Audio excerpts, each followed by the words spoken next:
वाहेगुरु जी का खालसा वाहेगुरु जी की फतेह। परम सन्मान जोग चवर छत्र तख्त दे मालक गुरता गदी दे तख्त ते सुभाएमान। प्रगट गुरां की देह प्रतख हर धन धन सतगुरु श्री गुरु ग्रंथ साहिब महाराज जी दी परम पवित्र सत संगत हजूरी दे अंदर नामे पातशाह धर्म रखे अब शहीद सतगुरु धन धन श्री गुरु तेग बहादुर साहिब महाराज जी दे महान पावन पवित्र भजन बंदगी अस्थान गुरुद्वारा श्री भोरा साहिब पातशाही नौवीं विखे अमृत वेले दे समय तो ही सजे हुए दीवाना विच हाजरियां भर रहे दर्शन दिदारे गुरु स्थानां ते सेवा कर रहे गुरु प्यारी खालसा साध संगत जी। महाराज जी ने अपार बख्शिश कृपालता की है जो सत संगत दीयां घड़ियां बख्शियां हैं। अज दा महान पावन पवित्र दिहाड़ा जिस दिन गुरु नानक देव महाराज साहिब जी दे जोत दे सतवें वारस सतवें स्वरूप धन धन श्री गुरु हरराय साहिब महाराज जी का आगमन होया, जिन्हां दी महिमा दे विच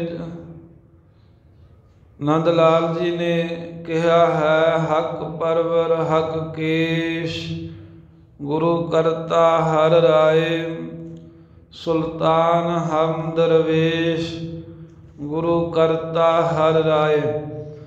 भी धन गुरु हरराय साहिब महाराज जो करते हैं वो परवश करने वाले ने सब दे परवतवगार हैं सब दे प्रतिपालनहार ने अते फिर सच दे विच ही उन्हां दा प्रवेश है।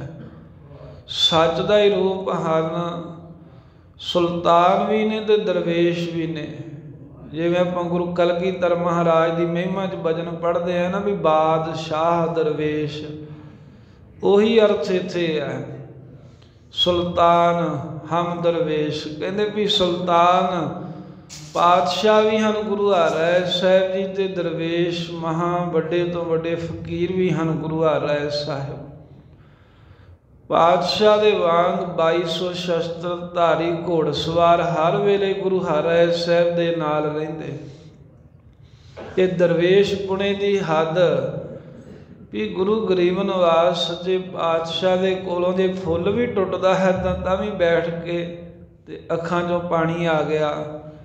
जदों छोटी जी अवस्था सी गुरु हरराय साहिब जी दी अपने दादा गुरु हरगोबिंद साहिब महाराज दे नाल बाग दे विच बगीचे सैर कर रहे सन ते चोला महाराज दा बहुत वड्डा सी 101 कलियां दा चोला पाउंदे सी गुरु हरराय साहिब ते लंघ के गए छेवें पातशाह बड़ा सोहना फुੱਲ मगर काली नाल अपने दादा जी नाल मिलन दे लई गुरु हरराय साहिब दे चोले नाल अड़ के वो फुੱਲ टुट गया।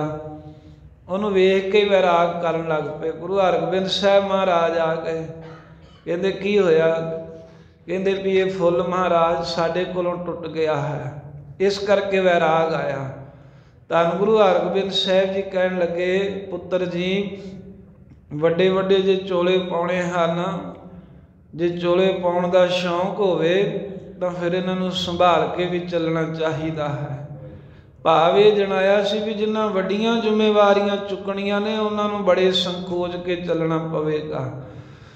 उस दिन तो प्रण कर लिया चोला तां 101 कलियां दा ही रखिया पर जदों ये बाग बगीचे च जांदे उदों महाराज अपने हत्थां दे विच उह पल्लियां नूं इकट्ठियां करके चुक लैंदे भी कोई फिर इस चोले दे नाल अड़ के फुੱਲ ना टुटे। दरवेश ऐसे हैं ऐसे गुरु गरीब नवाज सतगुरु हरराय साहिब सच्चे पातशाह का आगमन ਬਾਬਾ ਗੁਰਦਿੱਤਾ ਜੀ ਦੇ ਗ੍ਰਹਿ ਵਿਖੇ ਮਾਤਾ ਨਿਹਾਲ ਕੌਰ ਅਨੰਤੀ ਜੀ ਦੀ ਕੁੱਖ ਤੋਂ 1687 ਬਿਕਰਮੀ ਨੂੰ ਕੀਰਤਪੁਰ ਸਾਹਿਬ ਦੀ ਧਰਤੀ ਦੇ ਉੱਤੇ 7ਵੇਂ ਪਾਤਸ਼ਾਹ ਦਾ ਆਗਮਨ ਮਾਘ ਸੁਦੀ 13 ਨੂੰ 1630 ਈਸਵੀ ਸੰਮਤ 5 ਫਰਵਰੀ ਦਿਨ ਐਤਵਾਰ ਨੂੰ ਆਪ ਨਾਰਾਇਣ ਕਲਾ ਧਾਰ ਜਗ ਮਹਿ ਪਰਵਰਿਓ ਨਿਰੰਕਾਰ ਆਕਾਰ ਜੋਤ ਜਗ ਮੰਡਲ ਕਰਿਓ। ਕੀਰਤਪੁਰ ਸਾਹਿਬ ਦੀ ਧਰਤੀ ਤੇ ਮਹਾਰਾਜ ਗੁਰੂ ਹਰਿ ਸਾਹਿਬ ਦਾ ਪ੍ਰਕਾਸ਼ ਹੋਇਆ। ਜਦੋਂ ਪ੍ਰਕਾਸ਼ ਹੋਇਆ ਤੇ ਖੁਸ਼ੀਆਂ ਮਨਾਈਆਂ ਗਈਆਂ। ਅੰਮ੍ਰਿਤਸਰ ਸਾਹਿਬ ਸਨ ਗੁਰੂ ਹਰਗੋਬਿੰਦ ਸਾਹਿਬ ਉਸ ਦਿਨ ਅੰਮ੍ਰਿਤਸਰ ਖਬਰ ਭੇਜੀ, ਮਹਾਰਾਜ ਤੁਹਾਡੇ ਘਰ ਦੇ ਵਿੱਚ ਪੋਤਰਾ ਆਇਆ ਹੈ। ਜਦੋਂ ਗੁਰੂ ਹਰਗੋਬਿੰਦ ਸਾਹਿਬ ਸੱਚੇ ਪਾਤਸ਼ਾਹ ਨੂੰ ਪਤਾ ਲੱਗਾ ਤੇ ਸਾਹਿਬਾਂ ਨੇ ਸੁਭਾਵਿਕ ਵਚਨ ਕੀਤਾ ਵੀ ਵੱਡੀ ਵਸਤੂ ਦਾ ਗਾਹਕ ਆਇਆ ਏ, ਭਾਵ ਇਸ਼ਾਰਾ ਸੀ ਗੁਰਿਆਈ ਵੱਲ। ਖੁਸ਼ੀਆਂ ਮਨਾਈਆਂ ਗਈਆਂ। 2 ਥਾਵਾਂ ਦੇ ਖੁਸ਼ੀਆਂ ਮਨਾਈਆਂ ਜਿੱਦਣ 7ਵੇਂ ਪਾਤਸ਼ਾਹ ਦਾ ਆਗਮਨ ਹੋਇਆ। ਇੱਕ ਖੁਸ਼ੀ ਮਨਾਈ ਗਈ ਕੀਰਤਪੁਰ ਸਾਹਿਬ ਤੇ ਇੱਕ ਅੰਮ੍ਰਿਤਸਰ ਸਾਹਿਬ। ਕੀਰਤਪੁਰ ਸਾਹਿਬ ਨਗਰ ਵਸਾਉਣ ਕਿਉਂਕਿ ਬਾਬਾ ਗੁਰਦਿੱਤਾ ਜੀ ਨੂੰ ਭੇਜਿਆ ਸੀ 6ਵੇਂ ਪਾਤਸ਼ਾਹ ਨੇ। ਬਾਬਾ ਗੁਰਦਿੱਤਾ ਜੀ ਅਤੇ ਕੀਰਤਪੁਰ ਦੀਆਂ ਸਿੱਖ ਸੰਗਤਾਂ ਨੇ ਗੁਰੂ ਹਰਿ ਸਾਹਿਬ ਦੇ ਆਗਮਨ ਦੇ ਵਿੱਚ ਕੀਰਤਪੁਰ ਸਾਹਿਬ ਖੁਸ਼ੀਆਂ ਮਨਾਈਆਂ, ਸ਼ੁਕਰਾਨਾ ਕੀਤਾ ਗੁਰੂ ਨਾਨਕ ਦੇਵ ਸਾਹਿਬ ਦਾ ਅਤੇ ਗੁਰੂ ਹਰਗੋਬਿੰਦ ਸਾਹਿਬ ਮਹਾਰਾਜ ਅਤੇ ਤਿੰਨੇ ਮਾਤਾਵਾਂ ਜਿਹੜੀਆਂ ਸਨ ਬਾਬਾ ਜੀ ਦੀਆਂ, ਮਾਤਾ ਦਮੋਦਰੀ ਜੀ, ਮਾਤਾ ਮਰਵਾਹੀ ਜੀ ਤੇ ਮਾਤਾ ਨਾਨਕੀ। ਘਰ ਵਿੱਚ ਪੁੱਤਰ ਆਇਆ ਹੈ, ਮਾਵਾਂ ਫੁੱਲੀਆਂ ਨਹੀਂ ਸਮਾਉਂਦੀਆਂ। ਸਿੱਖ ਸੰਗਤਾਂ ਅੰਮ੍ਰਿਤਸਰ ਸਾਹਿਬ ਦੀਆਂ ਹੋਰ ਗੁਰਸਿੱਖ ਜਿਹੜੇ ਸਨ ਉਹਨਾਂ ਸਾਰਿਆਂ ਗੁਰਸਿੱਖਾਂ ਨੇ ਰਲ ਮਿਲ ਕੇ ਅੰਮ੍ਰਿਤਸਰ ਸਾਹਿਬ ਗੁਰਾਂ ਦੀ ਤਾਬਿਆ ਰਹਿ ਕੇ ਪਰਮੇਸ਼ਰ ਦਾ ਸ਼ੁਕਰਾਨਾ ਕੀਤਾ, ਖੁਸ਼ੀਆਂ ਮਨਾਈਆਂ। ਖੁਸ਼ੀਆਂ ਮਨਾਉਣ ਦਾ ਢੰਗ ਕੀ ਵੀ ਗੁਰਬਾਣੀ ਦੇ ਸ਼ਬਦ ਪੜ੍ਹੇ, ਕੀਰਤਨ ਕੀਤਾ, ਸ਼ੁਕਰਾਨਾ ਕੀਤਾ, ਕੜਾਹ ਪ੍ਰਸ਼ਾਦ ਦੀਆਂ ਦੇਗਾਂ ਹੋਈਆਂ। ਤੇ ਇੱਥੋਂ ਹੀ ਗੁਰੂ ਹਰਿ ਸਾਹਿਬ ਮਹਾਰਾਜ ਦਾ ਨਾਮ ਗੁਰੂ ਹਰਗੋਬਿੰਦ ਸਾਹਿਬ ਨੇ ਰੱਖਿਆ। ਸੁਨੇਹਾ ਭੇਜਿਆ ਵੀ ਜਿਹੜਾ ਸਾਡਾ ਪੋਤਰਾ ਹੈ ਬਾਲਕ ਦਾ ਨਾਮ ਰੱਖਿਆ ਜਾਵੇ ਹਰ ਰਾਏ। ਕੀਰਤਪੁਰ ਸਾਹਿਬ ਸੁਨੇਹਾ ਗਿਆ। ਬਾਬਾ ਗੁਰਦਿੱਤਾ ਜੀ ਬੜੇ ਖੁਸ਼ ਹੋਏ ਤੇ ਨਾਮ ਰੱਖਿਆ ਸ੍ਰੀ ਹਰ ਰਾਏ ਜੀ। ਸੋ ਇਸ ਤਰ੍ਹਾਂ 7ਵੇਂ ਪਾਤਸ਼ਾਹ ਦੇ ਜਨਮ ਦੀਆਂ ਖੁਸ਼ੀਆਂ ਦੋਵਾਂ ਪਾਸਾਂ ਤੇ ਮਨਾਈਆਂ ਗਈਆਂ ਕਿਉਂਕਿ ਮਨ ਚਾਉ ਭਇਆ ਪ੍ਰਭ ਆਗਮ ਸੁਣਿਆ, ਹਰ ਮੰਗਲ ਗਾਓ ਸਖੀ ਗ੍ਰਹਿ ਮੰਦਰ ਬਣਿਆ। ਕਹਿੰਦੇ ਵੀ ਮਨ ਵਿੱਚ ਚਾਹ ਹੋ ਗਿਆ ਆਪ ਮੁਹਾਰੇ। ਸਵਾ ਪਹਿਰ ਰਾਤ ਰਹਿੰਦੀ ਤੋਂ 7ਵੇਂ ਪਾਤਸ਼ਾਹ ਪ੍ਰਗਟ ਹੋਏ ਤੇ ਜਿਹੜੇ ਕੀਰਤਪੁਰ ਦੇ ਲੋਕ ਸਨ ਕਹਿੰਦੇ ਆਪ ਮੁਹਾਰੇ ਹੀ ਉਹਨਾਂ ਦੇ ਮਨ ਨੂੰ ਚਾਹ ਜਿਹਾ ਚੜ ਗਿਆ। ਪਤਾ ਕਿਸੇ ਨੂੰ ਕੁਝ ਨਹੀਂ ਹੈ ਵੀ ਕੀ ਹੋਇਆ ਹਾਲਾਂ, ਪਰ ਉਹ ਹੀ ਮਨ ਵਿੱਚ ਖੁਸ਼ੀ ਜੀ ਹੈ। ਖੁਸ਼ੀ ਨਾਲ ਅੰਮ੍ਰਿਤ ਵੇਲੇ ਹੀ ਸਾਰੇ ਉੱਠ ਕੇ ਬੈਠ ਗਏ। ਪਹਿਲਾਂ ਕੋਈ ਵਿਰਲਾ ਉੱਠਦਾ ਸੀ, ਕੋਈ ਨਹੀਂ ਸੀ ਉੱਠਦਾ, ਪਰ ਚਾਅ ਐਸਾ ਪਤਾ ਨਹੀਂ ਚੜਿਆ ਵੀ ਆਪ ਮੁਹਾਰੇ ਸਾਰੇ ਉੱਠ ਕੇ ਬੈਠ ਗਏ। ਇੱਕ ਦੂਜੇ ਨੂੰ ਖੁਸ਼ ਹੋ ਕੇ ਹੱਸ ਵੇਖਦੇ ਨੇ। ਦਿਨ ਚੜ੍ਹਿਆ ਪਤਾ ਲੱਗ ਗਿਆ ਵੀ ਗੁਰੂ ਹਰਗੋਬਿੰਦ ਸਾਹਿਬ ਦੇ ਘਰ ਵਿੱਚ ਬਾਬਾ ਗੁਰਦਿੱਤਾ ਜੀ ਦੇ ਗ੍ਰਹਿ ਦੇ ਵਿੱਚ ਸਾਹਿਬਜ਼ਾਦਾ ਆਇਆ 6ਵੇਂ ਪਾਤਸ਼ਾਹ ਦਾ ਪੁੱਤਰਾ ਤੇ ਬਾਬਾ ਗੁਰਦਿੱਤਾ ਜੀ ਦਾ ਪੁੱਤਰ ਪ੍ਰਗਟ ਹੋਇਆ। ਇਸ ਕਰਕੇ ਖੁਸ਼ੀਆਂ ਮਨਾਈਆਂ ਜਾ ਰਹੀਆਂ ਨੇ। ਤੇ ਸਾਧ ਸੰਗਤ ਜੀ 7ਵੇਂ ਪਾਤਸ਼ਾਹ ਦਾ ਜਿਹੜਾ ਜੀਵਨ ਹੈ, ਮਹਾਰਾਜ ਸਾਹਿਬ ਸੱਚੇ ਪਾਤਸ਼ਾਹ ਜੀ ਨੇ ਆਪਣੇ ਜੀਵਨ ਦੇ ਵਿੱਚ ਬੇਅੰਤੀ ਕੌਤਕ ਕੀਤੇ। ਕਈ ਮਹਾਰਾਜ ਨੇ ਪਿਰਤਾਂ ਪਾਈਆਂ, ਗੁਰਮਤਿ ਦੀਆਂ ਮਰਿਆਦਾ ਦ੍ਰਿੜ ਕੀਤੀਆਂ। ਭਾਵੇਂ ਕਿ ਆਪ ਜੀ ਨੇ ਗੁਰਬਾਣੀ ਉਚਾਰੀ ਨਹੀਂ, ਪਰ ਗੁਰਬਾਣੀ ਦਾ ਪ੍ਰਚਾਰ ਤੇ ਅਦਬ ਜਿਹੜਾ ਹੈ ਉਹ ਗੁਰੂ ਹਰਿ ਸਾਹਿਬ ਨੇ ਬਹੁਤ ਵੱਡੇ ਪੱਧਰ ਤੇ ਕੀਤਾ। ਕਹਿੰਦੇ 7ਵੇਂ ਪਾਤਸ਼ਾਹ ਆਪ ਕਥਾ ਕਰਦੇ ਹੁੰਦੇ ਸਨ ਤੇ ਜਦੋਂ ਕਥਾ ਕਰਦੇ 7ਵੇਂ ਪਾਤਸ਼ਾਹ ਵੱਡੇ ਵੱਡੇ ਵਿਦਵਾਨ ਜਿਹੜੇ ਸਨ ਬੈਠ ਕੇ ਸੁਣਦੇ ਤੇ ਪਤਾ ਹੀ ਨਹੀਂ ਲੱਗਦਾ ਵੀ ਕਿੰਨਾ ਕਿੰਨਾ ਸਮਾਂ ਬੈਠੇ ਰਹਿੰਦੇ ਵੀ ਸਮਾਂ ਹੋ ਗਿਆ ਹੈ। ਗੁਰੂ ਹਰਿ ਸਾਹਿਬ ਦੀ ਰਸਨਾ ਤੋਂ ਅੰਮ੍ਰਿਤ ਹੀ ਵਰਸਦਾ ਸੀ। ਕੀਰਤਨ ਕਰਦੇ, ਸ਼ਬਦ ਗਾਉਂਦੇ ਰਹਿੰਦੇ ਮਹਾਰਾਜ ਸਾਹਿਬ। ਨੇਮ ਸੀ ਅੰਮ੍ਰਿਤ ਵੇਲੇ ਉੱਠਣਾ। 101 ਜਲ ਦੀ ਗਾਗਰ ਦੇ ਨਾਲ ਇਸ਼ਨਾਨ ਕਰਦੇ ਸਨ। 101 ਕਲੀਆਂ ਦਾ ਹੀ ਚੋਲਾ ਗੁਰੂ ਹਰਿ ਸਾਹਿਬ ਜੀ ਪਹਿਨਦੇ ਸਨ। ਸ਼ਸਤਰ ਸਜਾ ਕੇ ਰੱਖਦੇ ਸੀ, ਕਮਰ ਕੱਸਾ ਕਰਕੇ ਰੱਖਦੇ ਸੀ ਹਰ ਸਮੇਂ। ਤੇ ਸ਼ਿਕਾਰ ਖੇਡਣ ਜਾਂਦੇ, ਪੰਛੀਆਂ ਨੂੰ ਜਾਨਵਰਾਂ ਨੂੰ ਜਿਉਂਦੇ ਫੜ ਕੇ ਲੈ ਕੇ ਆਉਂਦੇ। ਕੀਰਤਪੁਰ ਸਾਹਿਬ ਜਿਉਂਦੇ ਫੜਦੇ जे कोई फड़दे जख्मी होंदा तो उहदी भी सेवा कराउंदे। इदां कीरतपुर साहिब बहुत ही वड्डा एक हिसाब दे नाल चिड़िया घर ही बन गया ते 52 बाग महाराज ने लवाए सन वातावरण दे लई। जिहड़ा गुरु नानक साहिब ने कहा ना, पवन गुरु पानी पिता माता धरत महत, वातावरण के सुधार के लिए गुरु हरिराय साहिब ने बहुत वड्डे कारज किए। 52 बाग कीरतपुर साहिब दे विच छोटे छोटे वड्डे वड्डे लवाए महाराज ने, जिन्हां विच कई तरह के फुल, कई तरह के फल ते कई तरह दी जड़ियां बूटियां लाइयां सन, क्योंकि दवाखाना भी तां खोलिया सी ना गुरु हरिराय साहिब जी ने। तो दवाखाना 7वें पातशाह का ऐसा सी भी हिंदुस्तान के बादशाह नूं भी दवाई इत्थों ही लैनी पई जिहड़ी किते नहीं सी मिली। भी जिहड़ा लौंग हरड़ जिन्नी वजन विच चाहीदे सन, वो साध संगत जी 10 तोले की हरड़, 3 मासे का लौंग, गज मोती ते ये वस्तुआं जिहड़ियां सन केवल गुरु घर विच सी। वो होया इवें कि दारा सको जिहड़ा शाहजहान दा पुत्र है, वो वड्डे पुत्र नूं किसी कारण शरीर ते रोग आया। रोग इवें आया भी जिहड़ा औरंगजेब सी उन्हें कह के रसोईए नूं शेर दी मुछ दा जिहड़ा वाल है वो दारा शको नूं खाने विच रला के खवा दिता। ते वैद कहिंदे ने भी मसाणा दी हड्डी जिथे मुर्दा सड़िया होवे उहदी हड्डी पी के किसी नूं खवा दित्ती जावे, जां किसी दे ताईं कच्चा पारा खवा दिओ, जां किसी दे थाई कहंदे भी ये शेर दी मुछ दा वाल खवा दिओ। जे उहदे अंदर चले जावे तो सहजे सहजे शरीर गल जांदा ते वह मर जांदा है। दारा सको भी औखा हो गया। वो वैदा ने कहा भी ये 10 तोले की हरड़ चाहिदी है अते 3 मासे का लौंग चाहिदा है।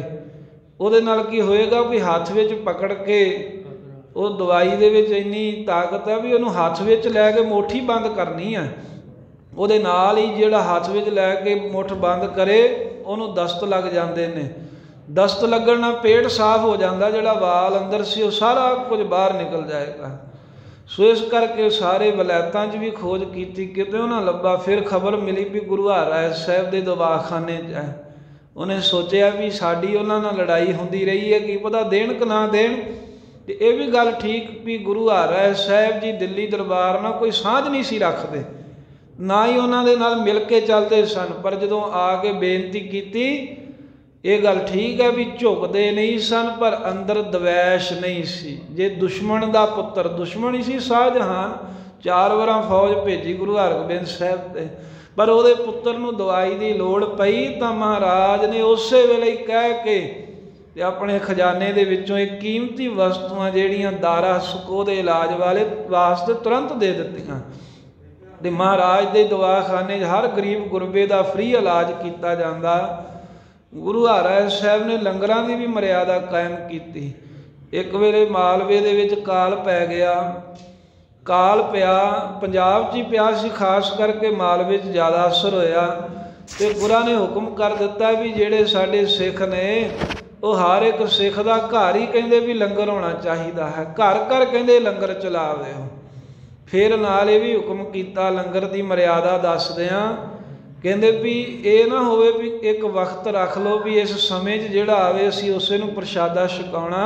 कहते जे कोई वेलों कवेले भी आ जाए उन्होंने भी खिड़े मत्ते भावना नाल सत्कार नाल सेवा करते हैं, प्रशादा छकाउणा है। गुरां दे ते बचन संभाले पए ने भी वही मेरा सिख है, वही मेरा लंगर है। केड़ा सिख है, केड़ा लंगर है? कहते जिसमें वक्तों कुथों की सेवा होती है। भी कहते जिथे समय तो बेटाइम कवेले नाल आयां दी भी सेवा होंदी, जिथे बेटाइमे आयां नूं भी लंगर छकाया जांदा ते सिख खुश हो के छकाउंदा। सिख भी महाराज कहते साडा उही है अते लंगर भी उही है, नहीं तो इस तो अलावा बाकी तो सब पाप पुन का ही सौदा है।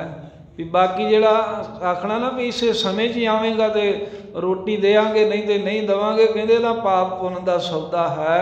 लंगर उही है जदों कोई लोड़वंद आवे उन्होंने उदों छका देवे। ये गुरु हरिराय साहिब ने मर्यादा कायम की। एक मर्यादा यह भी बनाई भी जदों लंगर तैयार करना ਉਦੋਂ ਲੰਗਰ ਵਰਤਾਉਣ ਤੋਂ ਪਹਿਲਾਂ ਨਗਾਰਾ ਜ਼ਰੂਰ ਵਜਾਉਣਾ ਹੈ। ਇਹ ਗੁਰੂ ਹਰਿਰਾਏ ਸਾਹਿਬ ਦਾ ਸਖਤ ਆਦੇਸ਼ ਸੀ ਵੀ ਨਗਾਰਾ ਜਿਹੜਾ, ਕਿਉਂਕਿ ਛੋਟੇ ਛੋਟੇ ਨਗਾਰੇ ਸਨ ਉਸ ਵੇਲੇ, ਵੱਡਾ ਨਗਾਰਾ ਤਾਂ ਭਾਵੇਂ 10ਵੇਂ ਪਾਤਸ਼ਾਹ ਬਣਾਇਆ, ਪਰ ਉਹ ਜਿਹੜੀਆਂ ਨੌਬਤਾਂ ਛੋਟੇ ਨਗਾਰੇ, ਗੁਰੂ ਹਰਿਰਾਏ ਸਾਹਿਬ ਕਹਿੰਦੇ ਇਸ ਨਗਾਰੇ ਨੂੰ ਵਜਾਉਣ ਤੋਂ ਬਗੈਰ ਲੰਗਰ ਵਰਤਾਉਣਾ ਨਹੀਂ, ਤਾਂ ਕਿ ਨਗਾਰੇ ਦੀ ਆਵਾਜ਼ ਸੁਣ ਕੇ ਸਭ ਨੂੰ ਪਤਾ ਲੱਗ ਜੇ ਵੀ ਲੰਗਰ ਵਰਤਣ ਲੱਗਾ ਹੈ। ਨਹੀਂ ਤਾਂ ਕਈਆਂ ਨੂੰ ਹੁੰਦੀ ਆਦਤ, ਚੁੱਪ ਚਪੀਤੇ ਅਰਦਾਸ ਕਰਦੇ, ਭੋਗ ਲਾਉਂਦੇ ਤੇ ਖਾ ਕੇ ਉਹ ਜਾਂਦੇ ਵੀ ਦੂਜੇ ਨੂੰ ਪਤਾ ਨਹੀਂ ਲੱਗਦਾ। ਮਹਾਰਾਜ ਨੇ ਮਰਿਆਦਾ ਨਗਾਰੇ ਦੀ ਕਾਇਮ ਕੀਤੀ। ਇੱਕ ਵਾਰ ਕੀ ਹੋਇਆ ਵੀ ਗੁਰੂ ਸਾਹਿਬ ਦੇ ਲੰਗਰ ਵਰਤ ਰਿਹਾ, ਤੇ ਲੰਗਰ ਵਰਤਦਿਆਂ ਕੁਵੇਰੇ ਸੰਗਤ ਆ ਗਈ, ਪ੍ਰਸ਼ਾਦਾ ਸਭ ਨੂੰ ਛਕਾਇਆ। ਲਾਂਗਰੀ ਨੇ ਇੱਕ ਪੰਗਤ ਦੇ ਵਿੱਚ ਤਾਂ ਮਿੱਸੇ ਪ੍ਰਸ਼ਾਦੇ ਵਰਤਾ ਦਿੱਤੇ। ਇੱਕ ਪਾਸੇ ਬੈਠੇ ਜਿਹੜੇ ਸਨ ਕੁਝ, ਉਹਨਾਂ ਨੂੰ ਪਰੌਂਠੇ ਪੱਕੇ ਹੋਏ ਜਿਹੜੇ ਸਨ, ਇੱਕ ਬੰਨੇ ਮਿੱਸੇ ਪ੍ਰਸ਼ਾਦੇ ਵਰਤ ਰਹੇ ਨੇ, ਦੂਜੇ ਪਾਸੇ ਪਰੌਂਠੇ ਵਰਤ ਰਹੇ ਹਨ। ਇੱਕ ਕਹਿਣ ਲੱਗਾ, ਉਹ ਭਾਈ ਨੇ ਲੰਗਰ ਕਾਣਾ ਕਰਤਾ, ਲੰਗਰ ਕਾਣਾ ਕਰਤਾ ਲਾਂਗਰੀ ਨੇ। ਤੇ ਗੁਰਸਿੱਖ ਪਿਆਰ ਵਾਲਾ ਜਿਹੜਾ ਸੀ ਉਹ ਕਹਿਣ ਲੱਗਾ, ਕਹਿੰਦੇ ਵਰਤਾਉਣ ਵਾਲੇ ਦੀ ਨੀਤ ਕਾਣੀ ਤਾਂ ਹੋ ਸਕਦੀ, ਮੇਰੇ ਗੁਰੂ ਦਾ ਲੰਗਰ ਨਹੀਂ ਕਾਣਾ ਹੋ ਸਕਦਾ। ਗੁਰੂ ਮਹਾਰਾਜ ਸਾਹਿਬ ਦਾ ਲੰਗਰ ਨਹੀਂ ਕਾਣਾ ਕਹਿਣਾ, ਲੰਗਰ ਕਦੀ ਨਹੀਂ ਕਾਣਾ ਹੁੰਦਾ, ਵਰਤਾਉਣ ਵਾਲੇ ਦੀ ਨੀਤ ਕਾਣੀ ਹੋ ਜਾਂਦੀ ਹੈ। ਜਿਹੜਾ ਇੱਕ ਪੰਗਤ ਨੂੰ ਕੁਝ ਵਰਤਾਵੇ, ਦੂਜੀ ਨੂੰ ਕੁਝ ਵਰਤਾਵੇ, ਜਿਹੜਾ ਜਾਣਦੇ ਨੂੰ ਚੰਗੀ ਵਸਤੂ ਕੱਢ ਕੇ ਦੇਵੇ ਤੇ ਅਣਜਾਣ ਨੂੰ ਕਹਿੰਦੇ ਵੀ ਸੁੱਕਾ ਰੁੱਖਾ ਮਿੱਸਾ ਦੇਵੇ, ਜਿਹੜਾ ਗੁਰੂ ਕੀ ਸੰਗਤ ਨੂੰ ਹੋਰ ਤਰ੍ਹਾਂ ਦਾ ਵਰਤਾਵੇ, ਤੇ ਆਪਣੇ ਜਿਹੜੇ ਜਾਣ ਵਾਲੇ ਨੇ, ਆਪਣੀ ਸਾਂਝ ਵਾਲੇ ਨੇ, ਜਾਂ ਕਿਸੇ ਤਰ੍ਹਾਂ ਵੀ ਆਪਣੇ ਤੋਂ ਉੱਤੇ ਬੈਠੇ ਨੇ ਅਫਸਰ ਨੇ, ਉਹਨਾਂ ਨੂੰ ਕਹਿੰਦੇ ਤੜਕੇ ਲਾ ਖਵਾਵੇ ਤੇ ਸੰਗਤ ਨੂੰ ਉੱਦਾਂ ਖਵਾਵੇ, ਉਹ ਕਾਣੀ ਨੀਤ ਵਾਲਾ ਹੈ ਤੇ ਉਹ ਗੁਰੂ ਮਹਾਰਾਜ ਦੇ ਦਰ ਤੇ ਕਦੀ ਬਖਸ਼ਿਆ ਨਹੀਂ ਜਾਊਗਾ।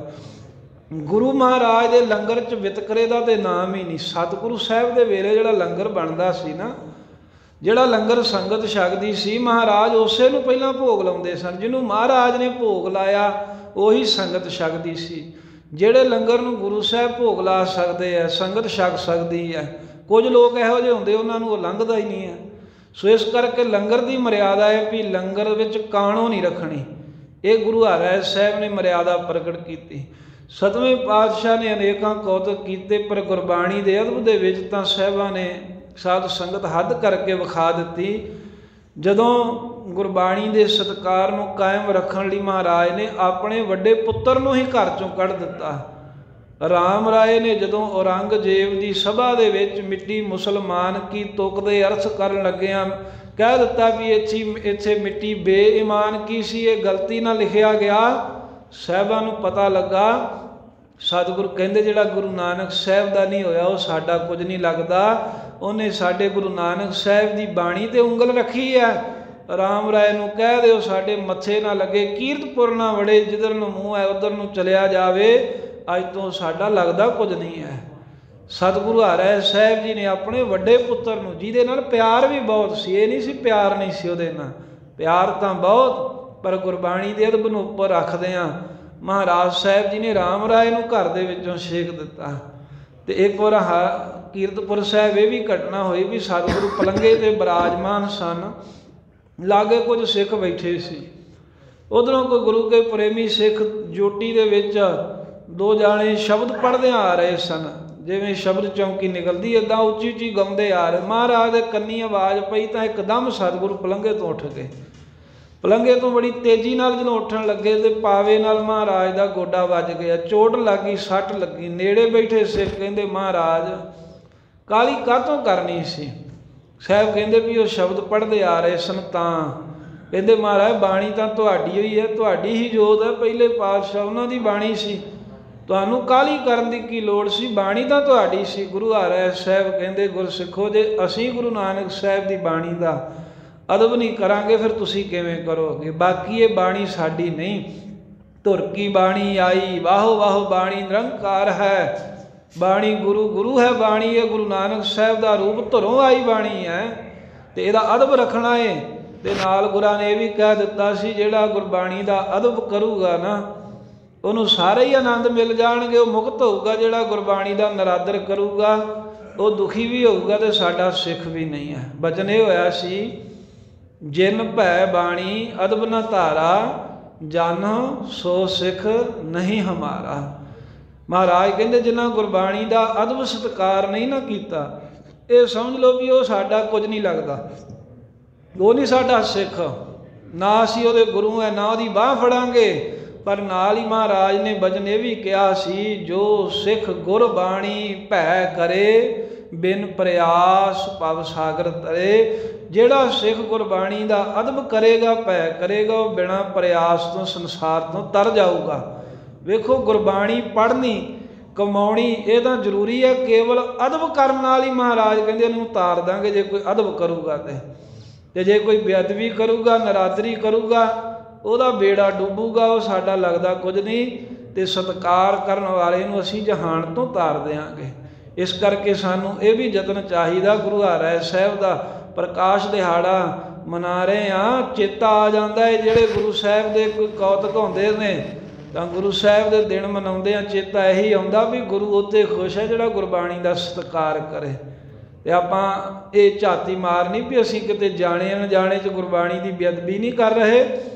जे करते हैं तो सुचेत हो जाओ, गुरबाणी का सत्कार करो, घर में गुरबाणी दीयां पोथियां जरूर रखो। ये भी नहीं भी पोथियां रखनियां नहीं, कई कहते भी नहीं रखनियां जी, सेवा नहीं होंदी, होंदी क्यों नहीं? अपना आप नहीं सामभदा, टब्बर नहीं पालदा, तो जिहदा सदका सब कुछ मिलिया है वो पोथियां रखन लग्या कहंदा भी सत्कार नहीं होंदा। करना है सत्कार, तो पोथियां भी गुरबाणी दीयां घर में जरूर रखनियां, उच्चे थां रखनियां, पढ़ना भी है, अदब भी करना है। तो हर घर दे विच गुरबाणी दीयां पोथियां जिहड़ियां गुटका साहिब होने भी जरूरी हैं। भी ये कोई मसले का हल नहीं होंदा जी असीं सत्कार नहीं कर सकते जी, असीं नहीं रखनियां। ये भी एक बेदबी है जिहड़ा गुरबाणी नूं अपने पास नहीं रखना। फिर गुरबाणी नूं साफ सुथरे थां ते रखे। हुण गुरु ग्रंथ साहिब जी दे साध संगत भोग पैंदे हन, अनेक ही अखंड पाठ नित कुल दुनिया विच होंदे ने। सिख रमाला साहिब भी भेंट करते हैं। वेखो जे अदब की गल निक्की निक्की गल सीखनी होवे, पहली तो गल यह है भी रमाले साहिब इन्ने क ने भी रुलदे फिरदे ने सब थावां ते, भी सामभदा कोई नहीं है। तो उहदे थां किसी होर वस्तु नूं चढ़ा के जां किसी लोड़वंद की मदद की जा सकती। पर जे भावना ही है कि असीं रमाला साहिब भेंट करना, फिर जिहड़ा रमाला साहिब साध संगत धोता नहीं जा सकता, वो कभी गुरु ग्रंथ साहिब नूं चढ़ाउणा नहीं चाहिदा। जदों अपने कपड़े सवाने दर्जी को वेखियो पैरां नूं लगदे कि नहीं लगदे, कई बार धागा तोड़न लग्या दर्जी मूँह च पाउंदा है ना, तो गुरु महाराज दे रमाले सीन समय ਉਹਦੇ नाल जूठे मीठे हाथ दर्जी जरूर लाउंदा है। तो उही आपां लिया के गुरु साहिब नूं भेंट करदे, उही अगे फिर भाई साहिब चढ़ा दिंदे महाराज ते। दसो पैरां नाल लगा कपड़ा गुरु साहिब ते चढ़ा रहे जे, गुरु की खुशी लै रहे जे जां करोपी? रमाला साहिब हमेशा वो चढ़ाओ जे चढ़ाउणा ही है, नहीं तो जरूरी नहीं होंदा भी हर वारी भोग ते रमाला ही भेंट करना। कोई होर वस्तु जिहड़ी लोड़ होवे वो भेंट की जा सकती है। किसी लोड़वंद नूं वस्त्र दे दो, महाराज नूं ही मिल गए ने। पर जे तुसीं ये भावना भी असीं ते चढ़ाउणा ही है, फिर कपड़ा हमेशा वो लैके रमाला चढ़ाया करो जिहदा तुसीं घर च पहलां इशनान कराओ। इशनान करा के सुका के प्रैस करके फिर गुरु साहिब नूं अर्पण करो, फिर तो तुहाडी भावना पता लगदी। जांदे दुकान तो चुक्या गुरु साहिब अगे रखिया, बस वो पैरां नाल लगा जूठा मीठा पता नहीं की उहदे नाल लगा होवेगा। फिर कपड़ा भी वो जिहड़ा कदी असीं आप नहीं पाउंदे। दसो भी जिहड़े आपां रमाले चढ़ाउंदे इहो जिहा कपड़ा पाउंदे कदी? महाराज साहिब जी दे वास्ते जिहड़ा फिर किसी काम भी नहीं आउंदा बाद दे विच। हमेशा वस्त्र जी सीते जाते हैं जिस कपड़े दे, वो कपड़े दे रमाले महाराज नूं भेंटा करने चाहिए। बड़ी भेड़ चाल चली है भी लिशक पुशक होवे ते रमाला फेर ही हुंदा है। ये बिल्कुल एक भेड़ चाल है, मूर्खता है। साडे वड्डे वड्डे आगू बैठे हो भी इस गल का होका नहीं दिंदे, क्योंकि सारिਆਂ ਨੂੰ आपो अपनी पई है। रमाला साहिब उस कपड़े का ही बने जिस कपड़े के वस्त्र सीते जाते हैं। जिहड़ा कपड़ा धोता जाता है कई बार धोतियां खराब नहीं होंदा, पर असीं रमाले साहिब वो लियाउने जिहड़े सीते सताए मिलते हैं, जिन्हां दे पैर लगे ने, जूठे हथ लगे ने।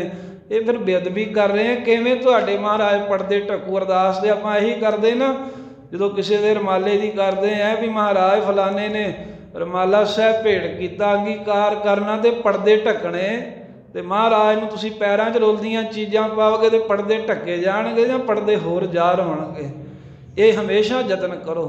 2 मीटर 2.5 मीटर वधिया कपड़ा लैके सवा के धो के फिर गुरु साहिब नूं भेंट करो, अरदास करो। ਇਹ ਤਾਂ ਮਹਾਰਾਜ ਦੇ ਸਤਿਕਾਰ ਦੀ ਭਾਵਨਾ ਹੈ। ਭੇਡ ਚਾਲ ਤਾਂ ਕਰੀ ਜਾਓ ਜਿਵੇਂ ਭੇਡਾਂ ਕਰਦੀਆਂ, ਉਹ ਕੰਮ ਤਾਂ ਚੱਲੀ ਜਾਂਦਾ ਹੈ ਤੇ ਉਹ ਚੱਲੀ ਹੀ ਜਾਣਾ ਹੈ। ਸਤਿਗੁਰੂ ਮਹਾਰਾਜ ਸਾਨੂੰ ਸਮੱਤ ਬਖਸ਼ਣ। ਗੁਰੂ ਹਰਿ ਸਾਹਿਬ ਜੀ ਨੇ ਗੁਰਬਾਣੀ ਦਾ ਅਦਬ ਕਰਨ ਵਾਲੇ ਨੂੰ ਮੁਕਤੀ ਦਿੱਤੀ ਹੈ ਤੇ ਬੇਅਦਬੀ ਕਰਨ ਵਾਲੇ ਨੂੰ ਨਰਕਾਂ 'ਚ ਧੱਕਿਆ ਹੈ ਆਪਣੇ ਬਚਨ ਕਹਿ ਕੇ। ਤੇ ਧੰਨ ਗੁਰੂ ਹਰਿ ਸਾਹਿਬ ਸੱਚੇ ਪਾਤਸ਼ਾਹ ਦੇ ਜੀਵਨ ਦੇ ਹੋਰ ਵੀ ਬੇਅੰਤ ਕੌਤਕ ਹਨ। ਆਪ ਸਰਬੱਤ ਸੰਗਤਾਂ ਨੂੰ ਸਤਵੇਂ ਪਾਤਸ਼ਾਹ ਜੀ ਦੇ ਪ੍ਰਕਾਸ਼ ਦਿਹਾੜੇ ਦੀਆਂ ਲੱਖ ਲੱਖ ਵਧਾਈਆਂ ਹੋਣ। ਗੁਰੂ ਮਹਾਰਾਜ ਸਾਨੂੰ ਸਮੱਤ ਬਖਸ਼ਣ। ਜੋ ਸਤਿਗੁਰਾਂ ਜੀਵਨ ਦੇ ਵਿੱਚ ਕਹਿਆ ਕੀਤਾ ਕਮਾਇਆ ਉਹ 'ਚੋਂ ਕਿਣਕਾ ਹੀ ਮਿਲ ਜੇ ਸਾਨੂੰ। ਮਹਾਰਾਜ ਵਰਗਾ ਜੀਵਨ ਕਿਣਕਾ ਮਾਤਰ ਹੀ ਹੋ ਜੇ ਤੇ ਸਾਡਾ ਵੀ ਸਿੱਖਾਂ ਦੇ ਘਰ ਜਨਮ ਲੈਣ ਦਾ ਫਾਇਦਾ ਹੋਵੇ, ਜ਼ਿੰਦਗੀ ਸਫਲ ਹੋ ਜਾਵੇ। ਸੋ ਰਹੋ ਵਿਚਾਰ ਆਓ ਗੁਰੂ ਗ੍ਰੰਥ ਸਾਹਿਬ ਜੀ ਦੀ ਜੋ ਪਵਿੱਤਰ ਗੁਰਬਾਣੀ ਦੀ ਲੜੀਵਾਰ ਕਥਾ ਮਹਾਰਾਜ ਸਾਹਿਬ ਜੀ ਸਾਨੂੰ ਬਖਸ਼ਦੇ ਨੇ, ਉਹ ਸਰਵਣ ਕਰਨ ਦੇ ਵਾਸਤੇ ਗੁਰੂ ਹਰਿ ਸਾਹਿਬ ਜੀ ਨੂੰ ਨਮਸਕਾਰ ਕਰਦੇ ਹਾਂ। ਹਾਜ਼ਰੀ ਲਵਾਉਂਦਿਆਂ ਆਖੋ ਸਤਿਨਾਮ ਸ੍ਰੀ ਵਾਹਿਗੁਰੂ ਸਾਹਿਬ ਜੀ। ਸਤਿਨਾਮ ਸ੍ਰੀ ਵਾਹਿਗੁਰੂ ਸਾਹਿਬ ਜੀ। ਮਾਝ ਮਹਲਾ ਤੀਜਾ। ਮਨ ਮੁਖ ਪੜ੍ਹੈ ਪੰਡਿਤ ਕਹਾਵਹਿ। ਧੰਨ ਧੰਨ ਸ੍ਰੀ ਗੁਰੂ ਗ੍ਰੰਥ ਸਾਹਿਬ ਮਹਾਰਾਜ ਜੀ ਦਾ ਪਰਮ ਪਵਿੱਤਰ ਅੰਗ 127 ਹੈ ਤੇ 127 ਦੀ ਅਖੀਰਲੀ ਪੰਕਤੀ ਤੋਂ ਇਹ ਅੱਜ ਦਾ ਪਾਵਨ ਪਵਿੱਤਰ ਉਪਦੇਸ਼ ਪ੍ਰਾਰੰਭ ਹੁੰਦਾ। ਬਾਕੀ ਸਾਰਾ ਹੀ ਸ਼ਬਦ 128 ਅੰਗ ਤੇ ਸੁਭਾਏਮਾਨ ਹੈ। ਮਾਝ ਰਾਗ ਗੁਰੂ ਗ੍ਰੰਥ ਸਾਹਿਬ ਦਾ ਦੂਸਰਾ ਰਾਗ ਹੈ। ਮਹੱਲਾ ਤੀਜਾ। ਤੀਸਰੇ ਪਾਤਸ਼ਾਹ ਗੁਰੂ ਅਮਰਦਾਸ ਸਾਹਿਬ ਮਹਾਰਾਜ ਜੀ ਪਵਿੱਤਰ ਬਾਣੀ ਮੁਖੋਂ ਉਚਾਰਨ ਕਰਦੇ ਨੇ। ਗੋਂਦਵਾਲ ਸਾਹਿਬ ਬੇਣੀ ਪੰਡਤ ਵਰਗੇ ਬੜੇ ਵੱਡੇ ਵਿਦਵਾਨ ਬੈਠੇ ਹੋਏ ਸਨ ਗੁਰਾਂ ਦੀ ਸਭਾ ਵਿੱਚ। ਕਹਿਣ ਲੱਗੇ ਮਹਾਰਾਜ ਆ ਤੁਸੀਂ ਕਹਿੰਦੇ ਹੋ ਵੀ ਇਹ ਨਾਮ ਜਪੋ ਸੇਵਾ ਕਰੋ ਬਸ ਇਹਦੇ ਨਾਲ ਮੁਕਤੀ ਹੁੰਦੀ ਹੈ, ਜਦੋਂ ਕਿ ਅਸੀਂ ਇੰਨੇ ਵਿਦਵਾਨ ਪੜ੍ਹੇ ਹੈ, ਸਾਨੂੰ ਇਹ ਵੇਦਾਂ ਸ਼ਾਸਤਰਾਂ ਨੂੰ ਪੜ੍ਹ ਕੇ ਸਮਝ ਆਈ ਹੈ ਵੀ ਗਿਆਨ ਤੋਂ ਬਗੈਰ ਮੁਕਤੀ ਨਹੀਂ ਮਿਲਦੀ ਤੇ ਗਿਆਨ ਵਿਦਿਆ ਨੂੰ ਪੜ੍ਹ ਕੇ ਆਉਂਦਾ।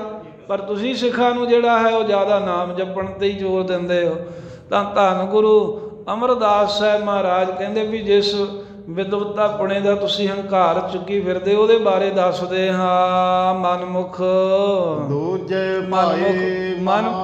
ਮਨਮੁਖ ਪੜ੍ਹੈ ਪੰਡਿਤ ਕਹਾਵਹਿ। ਧੰਨ ਗੁਰੂ ਅਮਰਦਾਸ ਮਹਾਰਾਜ ਸੱਚੇ ਪਾਤਸ਼ਾਹ ਕਹਿੰਦੇ ਵੀ ਜਿਹੜੇ ਮਨਮੁਖ ਲੋਕ ਨੇ ਨਾ ਪੜ੍ਹੇ, ਕਹਿੰਦੇ ਪੜ੍ਹਾਈ ਤਾਂ ਬੜੀ ਕਰਦੇ ਆ, ਬੜੇ ਪੜ੍ਹੇ ਨੇ। ਕਹਿੰਦੇ ਵੀ ਹੇ ਪੰਡਤੋ ਤੁਸੀਂ ਕਹਿੰਦੇ ਹੋ ਅਸੀਂ 4 ਵੇਦ ਪੜ੍ਹੇ ਆ, 6 ਸ਼ਾਸਤਰ ਪੜ੍ਹੇ ਹੈ, 27 ਸਿਮਰਤੀਆਂ, ਫਿਰ ਪਿੰਗਲ ਪੜ੍ਹਿਆ ਹੈ, ਜੋਤਿਸ਼ ਪੜ੍ਹਿਆ ਹੈ, ਹੋਰ ਕਈ ਗ੍ਰੰਥ ਪੜ੍ਹੇ ਹਨ। ਪਰ ਜਿਹੜੇ ਮਾਇਆ ਵਾਸਤੇ ਪੜ੍ਹਾਈ ਕਰਦੇ ਨੇ ਨਾ, ਜਿਨ੍ਹਾਂ ਦਾ ਨਿਸ਼ਾਨਾ ਹੀ ਕੇਵਲ ਮਾਇਆ ਹੈ, ਜੇ ਇਹ ਨਿਸ਼ਾਨਾ ਹੈ ਨਾ ਵੀ ਪੜ੍ਹ ਲਿਖ ਕੇ ਪੈਸੇ ਕਮਾਉਣੇ ਹੈ, ਉਹਦੇ ਬਾਰੇ ਫਿਰ ਮਹਾਰਾਜ ਕਹਿੰਦੇ ਮਨਮੁਖ ਪੜ੍ਹੈ। ਜਿਹੜੇ ਮਨਮੁਖ ਨੇ ਉਹ ਪੜ੍ਹਾਈਆਂ ਤਾਂ ਬੜੀਆਂ ਕਰਦੇ ਨੇ, ਪੰਡਤ ਕਹਾਵੇ ਤੇ ਪੜ੍ਹ ਲਿਖ ਕੇ ਆਪਣੇ ਆਪ ਨੂੰ ਪੰਡਤ ਕਹਾਵੇ ਕਹਾਉਂਦੇ ਨੇ। ਪੰਡਤ ਤੋਂ ਭਾਵ ਹੈ ਵਿਦਵਾਨ। ਪਹਿਲਾਂ ਉਦੋਂ ਪੰਡਤ ਉਪਾਧੀ ਹੁੰਦੀ ਸੀ, ਜਿਹੜਾ ਸਭ ਤੋਂ ਜ਼ਿਆਦਾ ਪੜ੍ਹਿਆ ਹੋਵੇ ਕਹਿੰਦੇ ਵੀ ਇਹ ਪੰਡਤ ਹੈ। ਹੁਣ ਕਈ ਤਰ੍ਹਾਂ ਦੇ ਗਾੜੀ ਅੱਗੇ ਡਾਕਟਰ ਜਾਂ ਪ੍ਰੋਫੈਸਰ ਕਹਿ ਦਿੰਦੇ। ਪ੍ਰੋਫੈਸਰ ਉਹੀ ਸਾਰਿਆਂ ਨੂੰ ਪੜ੍ਹਾਉਂਦਾ ਹੈ ਨਾ, ਅੱਗੇ ਪ੍ਰੋਫੈਸਰ ਹੁੰਦਾ ਹੈ, ਲਾ ਲਓ ਵੀ ਪੰਡਤ ਦੇ ਬਰਾਬਰ ਦੀ ਪਦਵੀ ਹੈ। ਉਂਝ ਪੰਡਤ ਪ੍ਰੋਫੈਸਰਾਂ ਨਾਲੋਂ ਵੀ ਜ਼ਿਆਦਾ ਪੜ੍ਹੇ ਹੁੰਦੇ ਸੀ। ਹੁਣ ਵਾਲਿਆਂ ਦੀ ਪੜ੍ਹਾਈ ਓਨੀ ਨਹੀਂ ਹੈ, ਪਰ ਇਹ ਫੇਰ ਵੀ ਹੰਕਾਰ ਬਹੁਤਾ ਚੁੱਕੀ ਫਿਰਦੇ ਆ।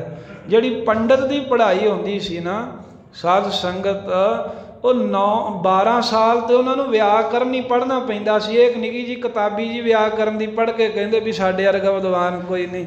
ਉਹ 12 ਸਾਲ ਵਿਆਕਰਨ ਨੂੰ ਪੜ੍ਹਨ ਤੇ ਲਾ ਦਿੰਦੇ ਹੁੰਦੇ ਸਨ ਤੇ ਫਿਰ 30 ਸਾਲ ਵਿੱਦਿਆ ਪੜ੍ਹਨ ਤੋਂ ਬਾਅਦ ਤੇ ਫਿਰ ਪੰਡਤ ਦਾ ਜਿਹੜਾ ਰੁਤਬਾ ਮਿਲਦਾ ਸੀ। ਤੇ ਮਹਾਰਾਜ ਸਾਹਿਬ ਕਹਿੰਦੇ ਵੀ ਜਿਹੜੇ ਮਨਮੁਖ ਲੋਕ ਹੈ ਮਾਇਆ ਦੀ ਖਾਤਰ ਪੜ੍ਹਾਈਆਂ ਕਰਦੇ ਨੇ ਤੇ ਆਪਣੇ ਆਪ ਨੂੰ ਕਹਿੰਦੇ ਵੀ ਅਸੀਂ ਬੜੇ ਵਿਦਵਾਨ ਆ, ਅਸੀਂ ਬੜੇ ਪੰਡਤ ਆ। ਪੰਡਤਾਂ ਦੀ ਗੱਲ ਕੀ ਆ, ਉਹ ਕਰਦੇ ਕੀ ਹਨ ਅੱਗੇ ਦੱਸਦੇ ਨੇ। ਦੂਜੇ ਭਾਈ ਮਹਾ ਦੁਖ ਪਾਵੈ। ਕਹਿੰਦੇ ਦਵੈਤ ਭਾਵ ਵਿੱਚ ਲੱਗੇ ਨੇ, ਹੋਰ ਪਾਸੇ ਦਾ ਪ੍ਰੇਮ ਹੈ ਤੇ ਇਸੇ ਕਰਕੇ ਵੱਡਾ ਦੁੱਖ ਪਾਉਂਦੇ ਆ। ਸਾਧ ਸੰਗਤ ਜਿਹੜਾ ਜਿੰਨਾ ਜ਼ਿਆਦਾ ਪੜ੍ਹਿਆ ਹੋਵੇ ਜਿਵੇਂ ਅੱਜ ਕੱਲ੍ਹ ਪੜ੍ਹਾਈਆਂ ਕੀਤੀਆਂ ਹੋਣ, ਪਾਰਟੀਆਂ ਵਾਲੇ ਉਹਨਾਂ ਨੂੰ ਆਪਣੇ ਵੱਲ ਖਿੱਚ ਲੈਂਦੇ ਆ, ਜਿਹੜੀ ਪਾਰਟੀ ਨੇ ਖਿੱਚ ਲਿਆ ਉਹਦੇ ਗੁਣ ਗਾਉਂਦੇ, ਆਪਣੀ ਪੜ੍ਹਾਈ ਦਾ ਪੂਰਾ ਟਿੱਲ ਲਾ ਦਿੰਦੇ ਆ ਆਪਣੀ ਪਾਰਟੀ ਨੂੰ ਸਹੀ ਸਿੱਧ ਕਰਨ ਦੇ ਲਈ। ਇਹੋ ਜਿਹੀਆਂ ਪੜ੍ਹਾਈਆਂ ਜਿਹੜੀਆਂ ਹਨ, ਇੱਕ ਨੂੰ ਸਹੀ ਸਿੱਧ ਕਰਨਾ, ਦੂਸਰਿਆਂ ਦੀ ਨਿਖੇਧੀ ਕਰੀ ਜਾਣੀ, ਇਹ ਮਾਇਆ ਖਾਤਰ ਜਿਹੜੀਆਂ ਪੜ੍ਹੀਆਂ ਪੜ੍ਹਾਈਆਂ ਨੇ ਇਹ ਸੁਖਦਾਈ ਨਹੀਂ ਹੁੰਦੀਆਂ ਕਦੀ ਵੀ। ਹੁਣ ਦੋ ਤਰ੍ਹਾਂ ਦੇ ਲੋਕ ਆ, ਇੱਕ ਮਾਤਾ ਪਿਤਾ ਨੇ ਕਿਹਾ ਵੀ ਪੁੱਤਰ ਗੁਰਬਾਣੀ ਸਿੱਖ ਲੈ, ਗੁਰਬਾਣੀ ਪੜ੍ਹ ਲੈ, ਕਥਾ ਕੀਰਤਨ ਸਿੱਖ ਲੈ, ਮਹਾਰਾਜ ਦੀ ਬਾਣੀ ਪੜ੍ਹ ਸੁਣ ਕੇ ਆਨੰਦ ਲਿਆ ਕਰਾਂਗੇ। ਇੱਕ ਉਹਨੇ ਸਿੱਖ ਲਈ, ਇੱਕ ਕਹਿੰਦੇ ਵੀ ਇਹ ਹੁਣ ਕਰਦਾ ਕੋਈ ਨਹੀਂ, ਵਿਹਲਾ, ਚਲੋ ਕਿਸੇ ਵਿਦਿਆਲੇ 'ਚ ਛੱਡ ਆਓ, ਕੋਈ ਕਥਾ ਸਿੱਖ ਲੈ, 4 ਪੈਸੇ, ਕੀਰਤਨ ਸਿੱਖ ਲੈ, ਪਾਠ ਸਿੱਖ ਲੈ, ਕਮਾ ਲੇਗਾ। ਹੁਣ ਪ੍ਰਯੋਜਨ ਹੈ, ਪੜ੍ਹੀ ਤਾਂ ਦੋਵਾਂ ਨੇ ਬਾਣੀ ਹੈ, ਇੱਕ ਦੇ ਘਰੋਂ ਪ੍ਰੇਰਣਾ ਸ਼ੁਰੂ ਤੋਂ ਹੀ ਇਹ ਮਿਲ ਗਈ ਵੀ ਗੁਰਬਾਣੀ ਦਾ ਆਨੰਦ ਲਵਾਂਗੇ ਤਾਂ ਸਿੱਖਣੀ ਹੈ। ਇੱਕ ਨੂੰ ਇਸ ਕਰਕੇ ਘੱਲਦਾ ਵੀ ਹੋਰ ਤਾਂ ਕੁਝ ਆਉਂਦਾ ਨਹੀਂ ਵੀ ਇਹ ਸਿੱਖ ਲੂਗਾ, ਚੱਲ ਕੰਮ ਚੱਲਦਾ ਰਹੂ। ਉਹ ਫਿਰ ਹੁਣ ਜਿਸ ਭਾਵਨਾ ਨਾਲ ਜੋ ਅੰਦਰ ਗੱਲ ਮਾਤਾ ਪਿਤਾ ਨੇ ਪੱਕੀ ਕਰ ਦਿੱਤੀ, ਫਿਰ ਉਹੀ ਸਦਾ ਭਾਵਨਾ ਬਣੀ ਰਹਿੰਦੀ ਹੈ। ਜਿਨ੍ਹਾਂ ਰਸ ਲੈਣਾ ਹੈ ਉਹ ਰਸ ਲੈਣ ਲਈ ਕਥਾ ਕੀਰਤਨ ਗੁਰਬਾਣੀ ਪੜ੍ਹਦੇ ਨੇ, ਜਿਨ੍ਹਾਂ ਮਾਇਆ ਲੈਣੀ ਹੈ ਉਹ ਮਾਇਆ ਲੈਣ ਲਈ ਹੀ ਕਥਾ ਕੀਰਤਨ ਗੁਰਬਾਣੀ ਪੜ੍ਹਦੇ ਨੇ। ਪ੍ਰਯੋਜਨ ਮਾਇਆ ਹੈ। ਗੁਰੂ ਅਰਜਨ ਦੇਵ ਮਹਾਰਾਜ ਕੋਲ 2 ਵਿਦਵਾਨ ਆਏ, ਕਹਿੰਦੇ ਮਹਾਰਾਜ ਬੜੀ ਕਿਰਪਾ ਹੈ, ਕਥਾ ਕਰਦੇ ਹਾਂ ਬਹੁਤ ਸੰਗਤ ਸੁਣਦੀ, ਕਹਿੰਦੇ ਚੰਗੀ ਗੱਲ। ਮਹਾਰਾਜ ਕਥਾ ਸੁਣ ਕੇ ਬੜੇ ਸਿੱਖ ਸੱਜ ਗਏ, ਬੜਿਆਂ ਨੂੰ ਸ਼ਾਂਤੀ ਆ ਗਈ। ਸਾਹਿਬ ਕਹਿੰਦੇ ਚੰਗੀ ਗੱਲ ਹੈ, ਪਰ ਇਹ ਦੱਸੀ ਕਿਉਂ ਜਾਂਦੇ ਹੋ ਵਾਰ-ਵਾਰ? ਕਹਿੰਦੇ ਮਹਾਰਾਜ ਪਰ ਸਾਨੂੰ ਸ਼ਾਂਤੀ ਨਹੀਂ ਆਈ, ਸਾਡੇ ਕੋਲ ਕਥਾ ਸੁਣ ਕੇ ਬਹੁਤ ਕਲਿਆਣ ਕਰਕੇ ਮੁਕਤ ਹੋ ਗਏ, ਪਰ ਸਾਡਾ ਨਹੀਂ ਭਲਾ ਹੋਇਆ। ਸਾਹਿਬ ਕਹਿੰਦੇ ਵੀ ਇਹ ਦੱਸੋ ਵੀ ਜਦੋਂ ਤੁਸੀਂ ਕਥਾ ਸਿੱਖੀ, ਵਿਦਵਤਾ ਪੜ੍ਹੀ, ਉਹ ਕੀ ਮਨ 'ਚ ਸੰਕਲਪ ਸੀ? ਮਹਾਰਾਜ ਸੰਕਲਪ ਇਹ ਸੀ ਵੀ ਮਾਇਆ ਪ੍ਰਾਪਤ ਹੋਵੇਗੀ, ਵਿਦਵਾਨ ਬਣਾਂਗੇ, ਚੰਗੀ ਪੜ੍ਹਾਈ ਕਰਾਂਗੇ, ਜਿੰਨਾ ਹੀ ਜ਼ਿਆਦਾ ਪੜ੍ਹਾਂਗੇ ਉਨੇ ਹੀ ਪੈਸੇ ਜ਼ਿਆਦਾ ਕਮਾਏ ਜਾਂਦੇ ਨੇ, ਇਹ ਭਾਵਨਾ ਸੀ। ਸਾਹਿਬ ਕਹਿੰਦੇ ਵੀ ਹੁਣ ਮਾਇਆ ਮਿਲ ਗਈ? ਕਹਿੰਦੇ ਹਾਂ। ਕਹਿੰਦੇ ਫਿਰ ਹੁਣ ਆਪਣਾ ਪ੍ਰਯੋਜਨ ਬਦਲੋ, ਤੁਹਾਡਾ ਪ੍ਰਯੋਜਨ ਮਾਇਆ ਸੀ ਤਾਂ ਸ਼ਾਂਤੀ ਨਹੀਂ ਆਈ। ਕਹਿੰਦੇ ਹੁਣ ਪ੍ਰਯੋਜਨ ਇਹ ਬਣਾਓ ਵੀ ਇਹ ਜਿਹੜੀ ਪੜ੍ਹਾਈ ਹੈ ਇਹਦੇ ਰਾਹੀਂ ਪਰਮੇਸ਼ਰ ਦੀ ਮਹਿਮਾ ਕਰਨੀ ਹੈ ਤੇ ਸ਼ਾਂਤੀ ਪ੍ਰਾਪਤ ਹੋਵੇ। ਕਹਿੰਦੇ ਵੀ ਸ਼ਾਂਤੀ ਆਪੇ ਆਵੇਗੀ। ਸੋ ਇਸ ਤਰ੍ਹਾਂ ਕੋਈ ਵੀ ਵਿਦਿਆ ਹੈ, ਵਿਦਿਆ ਜਦੋਂ ਆਪਾਂ ਪੜ੍ਹਦੇ ਹਾਂ, ਵਿਦਿਆ ਪੜ੍ਹਨੀ ਬਹੁਤ ਹੀ ਚੰਗੀ ਗੱਲ ਹੈ। ਵਿਦਿਆ ਤੋਂ ਬਗੈਰ ਹੋਣਾ ਵੀ ਇੱਕ ਗੁਨਾਹ ਹੀ ਮੰਨਿਆ ਜਾਂਦਾ ਦੁਨੀਆ 'ਚ। ਪਰ ਸਾਧ ਸੰਗਤ ਜੇ ਵਿਦਿਆ ਪੜ੍ਹੀ ਹੈ, ਡਾਕਟਰ ਬਣਿਆ ਹੈ, ਬਣਿਆ ਕਾਹਦੇ ਲਈ ਹੈ? ਵੀ ਲੋਕਾਂ ਦੇ ਦੁੱਖ ਦੂਰ ਕਰਿਆ ਕਰਾਂਗੇ। ਉਹ ਬਾਅਦ 'ਚ ਹੀ ਪਤਾ ਲੱਗਾ ਵੀ ਕਹਿੰਦੇ ਵੀ ਉਹ 100 ਬੰਦੇ ਦੀਆਂ ਕਿਡਨੀਆਂ ਹੀ ਕੱਢ ਕੇ ਲੈ ਗਿਆ, ਫਿਰ ਪਤਾ ਲੱਗਾ ਵੀ ਉਹ ਧੋਖੇ ਦੇ ਨਾਲ ਉਹਦਾ ਖੂਨ ਹੀ ਕੱਢ ਕੇ ਲੈ ਗਿਆ। ਇਹ ਪੜ੍ਹਾਈ ਤਾਂ ਕੀਤੀ ਆ ਨਾ, ਪਰ ਇਹ ਪੜ੍ਹਾਈ ਕਾਹਦੇ ਲਈ ਹੋਈ? ਫਿਰ ਇਹ ਲੋਕਾਂ ਨੂੰ ਲੁੱਟਣ ਵਾਸਤੇ ਹੋਈ। ਅੱਜ ਕੱਲ੍ਹ ਕਈ ਥਾਵਾਂ 'ਤੇ ਹਾਲਾਤ ਐਸੇ ਵੇਖੇ ਜਾਂਦੇ, ਕੋਈ ਜਾਂਦਾ ਹੈ ਵਿਚਾਰਾ ਗਰੀਬ, ਉਹ ਪ੍ਰਾਈਵੇਟ ਡਾਕਟਰ ਕੋਲ ਨਹੀਂ ਜਾ ਸਕਦਾ ਕਿਉਂਕਿ ਉੱਥੇ ਫੀਸ ਜ਼ਿਆਦਾ ਹੁੰਦੀ, ਉਹ ਸਰਕਾਰੀ ਹਸਪਤਾਲ ਚਲੇ ਜਾਂਦਾ। ਪਰ ਉੱਥੇ ਡਾਕਟਰ ਜਿਹੜਾ ਹੈ ਨਾ, ਉਹ ਥੋੜ੍ਹੀ ਜਿਹੀ ਖੰਘ ਦੀ ਦਵਾਈ ਵੀ ਜਿਹੜੀ ਇੰਨੀ ਕੁ ਲਿਖਦਾ ਵੀ ਬਾਜ਼ਾਰੋਂ ਜੇ ਲੈਣੀ ਪਵੇ 500 1000 ਤੇ ਬੰਨੇ, ਇੱਕ ਵਾਰਾਂ ਦੀ ਖੁਰਾਕ ਦੇਣ ਦੇ ਥਾਂ 'ਤੇ ਹਫ਼ਤੇ ਦੀ ਦਵਾਈ। ਪ੍ਰਯੋਜਨ ਕੀ ਹੈ? ਵੀ ਮੈਂ ਲਿਖ ਕੇ ਦੇਵਾਂਗਾ, ਜਿਨ੍ਹਾਂ ਕੰਪਨੀਆਂ ਦਾ ਲਿਖ ਕੇ ਦੇਵਾਂਗਾ ਉਹ ਮੇਰੇ 'ਤੇ ਖੁਸ਼ ਹੋਣਗੀਆਂ। ਟਾਰਗੇਟ ਬਣੇ ਹੁੰਦੇ ਨੇ। ਸਾਧ ਸੰਗਤ ਵੇਖੋ, ਕਹਿ ਦਿੰਦੇ ਆ ਜੀ ਪੜ੍ਹਾਈ ਕੀਤੀ ਆ, ਟਾਰਗੇਟ। ਚੰਡੀਗੜ੍ਹ ਵਿੱਚ ਰਹਿੰਦੇ ਆ, ਇੱਕ ਪੜ੍ਹੇ ਲਿਖੇ ਨੇ ਦੱਸਿਆ, ਗੁਰਮੁਖ ਨੇ, ਕਹਿੰਦੇ ਸਾਨੂੰ ਟਾਰਗੇਟ ਮਿਲਦੇ ਨੇ ਹਸਪਤਾਲਾਂ ਦੇ ਵਿੱਚ ਵੀ ਇੰਨੇ ਆਪਰੇਸ਼ਨ ਕਰਾਵੇਂਗਾ ਤੇ ਤਾਂ ਤੈਨੂੰ ਤਰੱਕੀ ਮਿਲੇਗੀ। ਲੋਕਾਂ ਦੇ ਆਪਰੇਸ਼ਨ ਕਰਵਾ, ਜੇ ਕੋਈ ਆਉਂਦਾ ਕਹਿੰਦੇ ਉਹਨੂੰ ਡਰਾ ਦੇ ਵੀ ਆਪਰੇਸ਼ਨ ਤੋਂ ਬਗੈਰ ਤੇਰਾ ਹੁਣ ਹੱਲ ਨਹੀਂ ਹੋ ਸਕਦਾ। ਕਿੰਨੀਆਂ ਸਾਧ ਸੰਗਤ ਬੱਚੇ ਬੱਚੀਆਂ ਦੇ ਜਨਮ ਹੁੰਦੇ ਆ, ਉਹ ਸਾਰੀਆਂ ਜੋ ਭੈਣਾਂ ਹਨ ਉਹਨਾਂ ਭੈਣਾਂ ਦੇ ਸਰੀਰ ਗਰਕ ਕੀਤੇ ਜਾ ਰਹੇ ਨੇ। ਕਾਹਦੇ ਪਿੱਛੇ? ਮਾਇਆ ਪਿੱਛੇ। ਪਹਿਲਾਂ ਵੀ ਜਣੇਪੇ ਹੁੰਦੇ ਸੀ ਤੇ ਕਦੇ ਆਪਰੇਸ਼ਨ ਦਾ ਨਾਂ ਨਹੀਂ ਸੀ ਕਿਤੇ ਨੇ ਸੁਣਿਆ।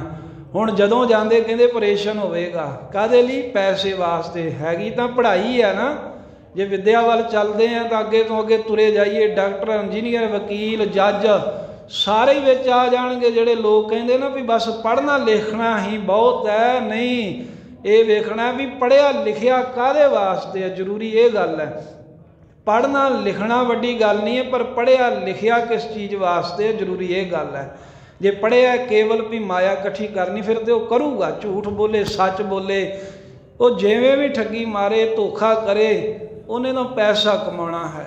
ਤੇ ਧੰਨ ਗੁਰੂ ਅਮਰਦਾਸ ਮਹਾਰਾਜ ਸੱਚੇ ਪਾਤਸ਼ਾਹ ਕਹਿੰਦੇ ਵੀ ਜਿਹੜੇ ਪੰਡਤ ਮਨਮੁਖ ਨੇ ਨਾ, ਮਾਇਆ ਨੂੰ ਮੁੱਖ ਰੱਖ ਕੇ ਜਿਨ੍ਹਾਂ ਨੇ ਡਿਗਰੀਆਂ ਲੈ ਲਈਆਂ, ਕਹਿੰਦੇ ਵੀ ਉਹ ਪੜ੍ਹਦੇ ਤਾਂ ਬਹੁਤ ਹਨ ਪਰ ਦੁਐਤ ਭਾਵ ਵਿੱਚ, ਹੋਰ ਪਾਸੇ ਪ੍ਰੇਮ ਹੈ, ਮਾਇਆ ਨਾਲ ਪ੍ਰੇਮ ਹੈ, ਫਿਰ ਸਦਾ ਦੁੱਖ ਹੀ ਪਾਉਂਦੇ ਨੇ, ਉਹ ਕਿਹੜਾ ਫਿਰ ਸੁਖੀ ਹੁੰਦੇ ਹਨ। ਵਿਖਿਆ ਮਾਤੀ ਕਿਸ ਸੂਝੇ ਨਾਹੀ। ਵਿਖਿਆ ਕੀ ਹੈ? ਮਾਇਆ, ਜ਼ਹਿਰ ਦੇ ਵਿੱਚ, ਵਿਸ਼ੇ ਵਿਕਾਰਾਂ ਵਿੱਚ, ਮਾਇਆ ਵਿੱਚ ਇਹੋ ਜਿਹੇ ਮਾਤੇ ਮਸਤ ਹੋਏ ਨੇ, ਕਿਸ ਸੂਝੈ ਨਾਹੀ, ਕੁਝ ਸੁੱਝਦਾ ਔੜਦਾ ਹੀ ਨਹੀਂ ਹੈ ਵੀ ਮਾਇਆ ਪਿੱਛੇ ਅਸੀਂ ਕਿਤੇ ਗਲਤ ਕੰਮ ਤਾਂ ਨਹੀਂ ਕਰ ਰਹੇ, ਇੰਨੀ ਕਹਿੰਦੇ ਸੋਝੀ ਹੀ ਨਹੀਂ ਆਉਂਦੀ। ਫਿਰ ਜੂਨੀ ਆਵਣਿਆ। ਇਸੇ ਕਰਕੇ ਮਹਾਰਾਜ ਕਹਿੰਦੇ ਵਾਰ-ਵਾਰ ਫਿਰ ਜਿਹੜੇ ਕੁਕਰਮ ਕੀਤੇ ਆ, ਹੁਣ ਕੁਕਰਮ ਕੀਤੇ ਨੇ ਉਹ ਭੋਗਣੇ ਤਾਂ ਪੈਣੇ ਆ ਨਾ, ਜੋ ਬੀਜਿਆ ਹੈ ਉਹਦਾ ਫਲ ਤਾਂ ਫਿਰ ਖਾਣਾ ਹੀ ਪਵੇਗਾ, ਜਿਹਦੇ ਕਰਕੇ ਵਾਰ-ਵਾਰ ਮੁੜ ਮੁੜ ਕੇ ਫਲ ਲੈਣ ਦੇ ਲਈ ਟੇਢੀਆਂ ਜੂਨਾਂ ਦੇ ਵਿੱਚ ਆਉਂਦੇ ਹਨ।